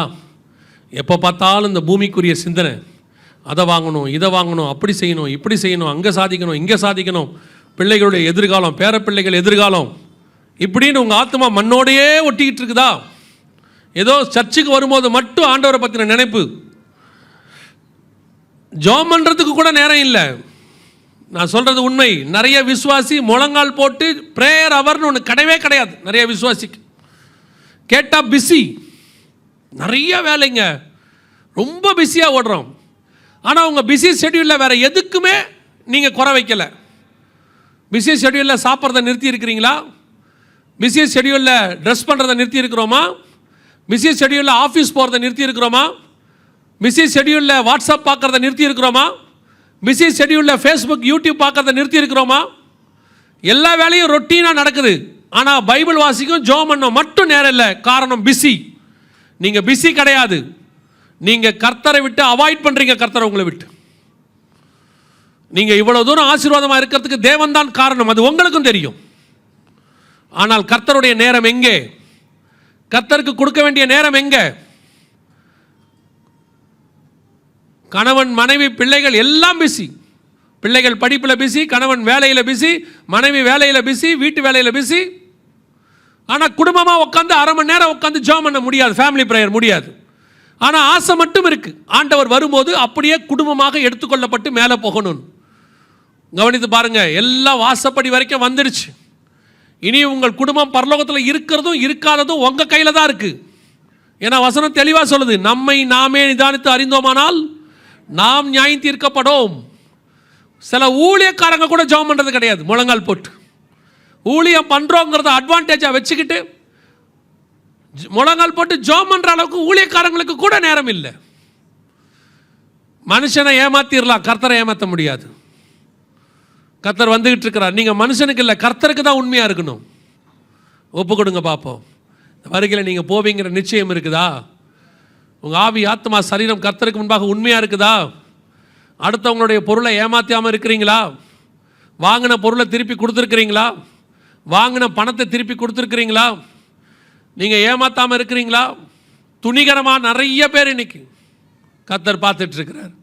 நீ எல்லாரையும் ஏமாற்றிட்டு தசமாக காணிக்க கொண்டு வந்து காணிக்க பெட்டியில் போட்டுட்டீங்கன்னா பரலோகத்துக்கு கூட்டிகிட்டு போயிடுவார்னு கனவுல கூட நினைக்காதீங்க. ஆண்டவர் தெளிவாக சொல்கிறார், உன் சகோதரனோடு கூட குறை உண்டானால் உன் காணிக்கையை பலிபீட தண்டையில் வைத்து விட்டு போய் முதலில் அவனோடு கூட ஒப்புரவாக்கு. மத்திய 5 சொல்கிறார். சரி பண்ணாமல் பரலோகத்துக்கு போகவே முடியாது. ஆண்டவர் வருகிற காலம் மிக சமீபம். அவர் வாசப்படியில் நின்று கதவை தட்டி கொண்டிருக்கிறார். டெக்னாலஜி வளர்ந்துருச்சு, சயின்ஸ் வளர்ந்துருச்சு, சேட்டிலைட் விட்டுட்டாங்க, வாட்ஸ்அப் வந்துருச்சு. இதெல்லாம் கடைசி 20 வருஷம். ஆனால் 2000 வருஷமாக கர்த்தர் சொன்ன வார்த்தைகள் தான் நிறைவேறிக்கிட்டு இருக்கு. இன்னும் நிறைவேறும். இந்த டெக்னாலஜி எல்லாம் ஒரு நாள் ஒழிந்து போகும். கர்த்தருடைய வார்த்தை ஒரு நாளும் ஒழிந்து போகாது. பல சாம்ராஜ்யங்கள் காணாம போச்சு. அலெக்சாண்டர் சாம்ராஜ்யம், நேபுகாத்நேச்சார் சாம்ராஜ்யம், ரோம சாம்ராஜ்யம், சாம்ராஜ்யங்கள் காணாம போச்சு. ஆனால் கர்த்தருடைய வார்த்தை இன்னைக்கும் நிலை நிற்கிறது. அசட்டா பண்ணிடாதீங்க. சும்மா கையில் இருக்கிற ஸ்மார்ட் ஃபோனில் இருக்கிற 4 ஆப்பை தெரிஞ்சுக்கிட்டதுனால பரலோகத்துக்கு போயிடலான்னு நினச்சிடாதீங்க. கடவுள் இல்லைங்கிற முடிவுக்கு வந்துடாதீங்க. ஒரு சேட்டலைட் பாதிக்கப்பட்டால் உன் கையில் இருக்கிற ஃபோன் வேஸ்ட். 10 சேட்டலைட் பாதிக்கப்பட்டால் அன்றைக்கி உன் லைஃபே அன்றைக்கி ஸ்தம்பிச்சு போயிடும். மைக்ரோசாஃப்டில் கொஞ்சம் பிரச்சனை வந்துச்சு, உலகமே ஸ்தம்பிச்சு போச்சு. டெக்னாலஜியை நம்பாதீங்க, கர்த்தரை நம்புங்க. டெக்னாலஜி கைவிடும், கர்த்தர் ஒரு நாளும் உன்னை கைவிட மாட்டார். ஒப்பு கொடுத்து ஜெபம் பண்ணுங்க பார்ப்போம். கர்த்தருக்கு முன்பாக எப்படி இருக்கிறீங்கன்றதை மட்டும் பாருங்கள். யாரை பற்றியும் யோசிக்காதீங்க. உங்கள் இருதயம் கர்த்தருக்கு முன்பாக எப்படி இருக்கிறது, உங்கள் ஆவி, ஆத்மா, சரீரம் எப்படி இருக்கிறது, அதான் முக்கியம். நீங்கள் ஒரே ஒரு நிமிஷம் எடுத்துக்கொள்ளுங்க. ஒருவேளை உங்களுடைய மனசாட்சி, உங்களுக்குள்ள இருக்கிற ஆவியானவர் நீங்கள் தேவனை விட்டு தூரம் இருக்கிறத உணர்த்துவார்னா இது ஒப்புரவாகிறதான ஒரு நேரம். ஒருவேளை கர்த்தருடைய வருகை ராத்திரியில் இருக்குமானால் இந்த ஜெபம் மிக முக்கியமான ஒரு ஜெபம். உங்களை காப்பாற்றி பரலோகத்துக்கு கூட்டிகிட்டு போகிறதுக்கு இந்த ஜெபம் ரொம்ப உதவும். இப்போது நீங்கள் தேவனோடு கூட ஒப்புரவாகுங்க. ஒரே ஒரு நிமிஷம் அமைதியாக என்ன காரியம் இருந்தாலும் ஒப்பு கொடுங்க ஆண்டவர்கிட்ட. அறிக்கை செய்து விட்டு விட்டால் தேவனிடத்தில் இரக்கம் பெறுவான்னு இருக்கு. மறைக்கிறவனோ வாழ்வடைய மாட்டான். ஒப்பு கொடுப்போமா? அதே நேரத்தில் எல்லா கண்களையும் மூடி இருப்போம். ஒரே ஒரு கேள்வியை மாத்திரம் கேட்டு நான் ஜெபித்து முடிக்க விரும்புகிறேன். நான் இன்னும் தண்ணியில் மூழ்கி ஞானஸ்நானம் எடுக்கவில்லை. இது வரைக்கும் அதை நான் அசட்டை பண்ணிட்டேன், கீழே எடுக்காமல் விட்டுட்டேன், அல்லது எனக்கு தெரியாது, நான் குழந்தையில் எடுத்தது போதும்னு நினச்சேன், இன்னைக்கு கர்த்தர் எனக்கு உணர்த்தி இருக்கிறாரு, நான் தண்ணியில் மூழ்கி ஞானஸ்நானம் எடுக்க விரும்புகிறேன்னு சொல்கிறவங்க, நேற்று கை தூக்குனவங்க இல்லை, இன்னைக்கு எடுக்க விரும்புகிறவங்க மாத்திரம் உங்கள் கரங்களை உயர்த்துங்க பார்ப்போம். உங்களுக்காக நாங்கள் ஜெபிக்க போகிறோம். ஞானஸ்நானத்துக்கு ஒப்பு கொடுக்குறவங்க வேறு யார் இருக்குது? நல்ல கரங்களை உயர்த்துங்க. அது உங்களுக்கும் தேவனுக்கும் உள்ளது. மற்றவங்கள பற்றியெல்லாம் கவலைப்பட வேண்டிய அவசியமே கிடையாது. அநேகர் இருக்கிறீர்கள், மேலேயும் கை தூக்கியிருக்காங்க, இங்கேயும் பின்னாடி நிறைய பேர் இருக்கிறாங்க. கொஞ்சம் நீங்கள் முன்னாடி வர முடியுமா? உங்களுக்கு நாங்கள் அதை பேர் எழுதிக்கிட்டு உங்களுக்கு ஞானஸ்நானம் கொடுக்கறதுக்கான ஒரு ஆயத்தத்தை நாங்கள் சொல்லுவோம். ஞானஸ்நானத்துக்கு ஒப்பு கொடுத்தவங்க மாத்திரம் முன்னாடி வாங்க பார்ப்போம். கொஞ்சம் வேகமாக. மற்றவங்க எல்லாம் கண்களை மூடி உங்களுக்காக ஜெபம் பண்ணுங்கள். மற்றவங்கள வேடிக்கை பார்க்க வேண்டிய நேரம் இல்லை. இது உங்களுக்கான ப்ரேயர் டைம். அவங்க வர வரைக்கும் பேச வேண்டாம், எதுவும் செய்ய வேண்டாம். ஞானஸ்நானத்துக்கு ஒப்பு கொடுக்குறவங்க மட்டும் இந்த பக்கம் ரைட் ஹேண்ட் சைடில் வாங்க பார்ப்போம். நாம் ஜெபிக்க போகிறோம். வேறு யாரும் இல்லை. மேலே இருக்கிறவங்க முடிஞ்சா கீழே வாங்க பார்ப்போம். இன்னும் வேறு யார் இருக்கிறீங்க? உங்களுக்காக நான் ஜெபிக்க. மற்றவங்க எல்லாரும் கண்களை மூடி ஜெபம் பண்ணுங்கள். இது வேடிக்கை பார்க்குற நேரமே இல்லை. இது உங்களுக்கான ஜெபம் பண்ணுற நேரம். நீங்கள் உங்களுக்காக ஜெபம் பண்ணுங்கள். ஞானஸ்நானத்துக்கு ஒப்பு கொடுத்தவங்க அவங்க வருவாங்க, அவங்களுக்காக நம்ம ஜெபம் பண்ண போகிறோம். இது உங்களுக்காக நீங்கள் ஜெபிக்கிற நேரம். வாலண்டியர்ஸ் அவங்கள மட்டும் பாருங்கள். நம்ம எல்லாம் கண்களை மூடுவோம். நாம் ஜெபிக்க போகிறோம். இப்பொழுது ஞானஸ்நானம் எடுத்தவர்களுக்காக ஜெபிக்க போகிறோம். மற்றவங்க ஞானஸ்நானம் எடுக்கிறவங்க ஃப்ரெண்டில் வந்துட்டே இருங்க. நீங்கள் எடுக்க ஒப்பு கொடுத்தவங்கெல்லாம் ஃப்ரெண்டில் வாங்க. நம்ம உங்களுக்காக ஜெபம் பண்ண போகிறோம். கண்களை மூடுங்க. நீங்களும் கண்களை மூடுங்க. நாம் ஜெபம் பண்ணுவோம். மற்ற எல்லாரும் கண்களை மூடுவோம். நாம் கடைசி ஜெபத்தை நாம் செய்ய போகிறோம். கர்த்தர் உங்களோடு கூட இந்த 3 நாட்களும் பேசியிருக்கிறார். காரணம் என்ன தெரியுமா? இந்த திருச்சபை பரலோகத்தில் இருக்க வேண்டும் என்று கர்த்தர் விரும்புகிறார். விருதாவாய் கர்த்தர் ஒரு இடத்திலும் பேசுகிறதே கிடையாது. நெடு நாளைக்கு முன்பாக இந்த திருச்சபையை ஸ்தாபித்தார். ஊழியக்காரரை கொண்டு வந்தார். அவர் மூலமாக விதைகளை போட்டார். கர்த்தர் விளைய பண்ணினார். இன்னைக்கு ஒரு விருட்சமாய் மாற்றி இருக்கிறார். இந்த கனிகளை கொய்து கொண்டு போகும்படி நேசர் வரப்போகிறார். ஆயத்தப்படுத்தினதுக்கு இதுக்கு தான் காரணம். இத்தனை வருஷம் நீங்க வந்ததுக்கு காரணம் என்ன தெரியுமா? கிறிஸ்தவர்கள் என்பதற்காக அல்ல. கர்த்தர் உங்களை ஆயத்தப்படுத்தி கொண்டிருந்தார். உங்களை கொண்டு போய் பரலோகத்தில் வைக்க போகிற நாள் நெருங்கி இருக்கிறது. கர்த்தருடைய நாள் மிக சீக்கிரம் வரப்போகிறது. சியோனிலே எக்காலம் ஊதுங்கள், எச்சரிக்கை சத்தமிடுங்கள், இதோ கர்த்தருடைய நாள் வருகிறது. ஆயத்தப்படுத்தின நாள் வந்துருச்சு. நாம் எல்லாம் ஒப்பு கொடுத்து நம்மளை சரி பண்றதுக்கு தான் நேரம் இருக்கு. ஒப்பு கொடுப்போமா? எல்லா கரங்களை தேவனுக்கு நேராக உயர்த்தி ஒப்பு கொடுத்து ஜெபம் பண்ணுவோமா? சர்வ வல்லமையுள்ள எங்கள் தகப்பனே, இந்த 3 நாட்களுக்காக உமக்கு ஸ்தோத்திரம். கிருபையுள்ள கரத்தில் எங்களை தாழ்த்துகிறோம். நீர் வரும்பொழுது நாங்கள் உமக்கு முன்பாக நிற்க பாத்திரவான்களாக இருக்கும்படிக்கு ஒவ்வொரு நாளும் எங்கள் ஆவி, ஆத்மா, சரீரத்தை பத்திரமாய் பாதுகாத்துக் கொள்ள கர்த்தர் கிருபை தருவீராக. எங்களுக்கும் எங்கள் குடும்பத்துக்கும் விரோதமாய் உருவாக்கப்படுகிற எல்லா ஆயுதங்களும் வாய்க்காதே போவதாக. எங்களை பின்னோக்கி இழுக்க பார்க்கிற, உலகத்தில் இழுக்க பார்க்கிற எல்லா காரியங்களும் இயேசுவின் நாமத்தினால கடிந்தாப்புறப்படுத்துகிறோம். ஆண்டவரே, நாங்கள் உண்மையும் உத்தமமும் கரை திரையற்ற சபையாக, கற்புள்ள கன்னிகையாக, ஒரே புருஷனுக்கு நியமிக்கப்பட்டவர்களாக, தேவனுக்கு முன்பாக எப்பொழுதும் காணப்படுகிற திருச்சபையாய் கர்த்தர் எங்களை நிறுத்த போற தயவுக்காக உமக்கு ஸ்தோத்திரம். வெள்ளை அங்கிகளை தரித்துக் கொண்டு, தங்கள் கைகளிலே குருத்தோலைகளை பிடித்துக் கொண்டு, ஆண்டவரே, நாங்கள் சிங்காசனத்துக்கு முன்பாக நிற்க கிருபை பாராட்டுங்கப்பா. ஆண்டவரே, இங்க இருக்கிற ஒவ்வொருத்தருக்காய் நான் ஜெபிக்கிறேன். ஒவ்வொரு குடும்பத்துக்காய் நாங்கள் ஜெபிக்கிறோம். வேறு சபையிலிருந்து வந்தவர்களுக்காக நாங்கள் ஜெபிக்கிறோம். எப்படி ஆகிலும் நீர் வரும்பொழுது நாங்கள் உமக்கு முன்பாக நிற்கணும். ஆண்டவரே, கிருபை பாராட்டுங்க, ஆசீர்வதிங்கப்பா. ஆண்டவரே, ஸ்நானத்துக்கு ஒப்பு கொடுத்த பிள்ளைகளுக்காய் ஸ்தோத்திரம். நேற்றும் இன்றும் ஒப்பு கொடுத்த ஒவ்வொரு பிள்ளைகளையும் கர்த்தர் ஆசீர்வதியும். சீக்கிரம் எடுக்க கிருபை பாராட்டும். ஆண்டவரே, இதையே கர்த்தர் கனப்படுத்துவீராக. உடைய வருகைக்கு ஆண்டவரே அவர்கள் ஆயத்தப்பட கர்த்தர் கிருபை தாரும். ஆசீர்வதிங்கப்பா. இந்த சபைக்காக ஆண்டவரே, உடைய ஊழியக்காரருக்காக, தூரத்திலே ஆண்டவரே குடும்பமாய் ஊழியம் பண்ணி கொண்டிருக்கிற ஊழியக்காரருக்காக, இங்கே ஊழியம் பண்ணி கொண்டிருக்கிற ஆண்டவரே போதகருக்காக, அவர் குடும்பத்துக்காக, ஒவ்வொருத்தருக்காய் நாங்கள் ஜெபிக்கிறோம். ஒவ்வொருத்தரையும் கர்த்தர் ஆசீர்வதிப்பீராக. இந்த ஊழியத்துக்கு துணையாய் ஆண்டவரே, உறுதுணையாய் ஒத்துழைக்கிற, உழைக்கிற, கொடுக்கிற, ஜெபிக்கிற அத்தனை பேரையும் கர்த்தர் ஆசீர்வதிப்பீராக. ஆண்டவரே, இவ்வளவு தூரம் புறப்பட்டு வந்திருக்கிறாங்கப்பா, திருப்பி சுகபத்திரமாய் வீடு போய் சேர கிருபை பாராட்டும். எங்கள் ஆண்டவர் இயேசு கிறிஸ்துவின் நாமத்தினாலே ஒப்பு கொடுத்து ஆசீர்வதித்து ஜெபிக்கிறோம் எங்கள் ஜீவனுள்ள நல்ல பிதாவே.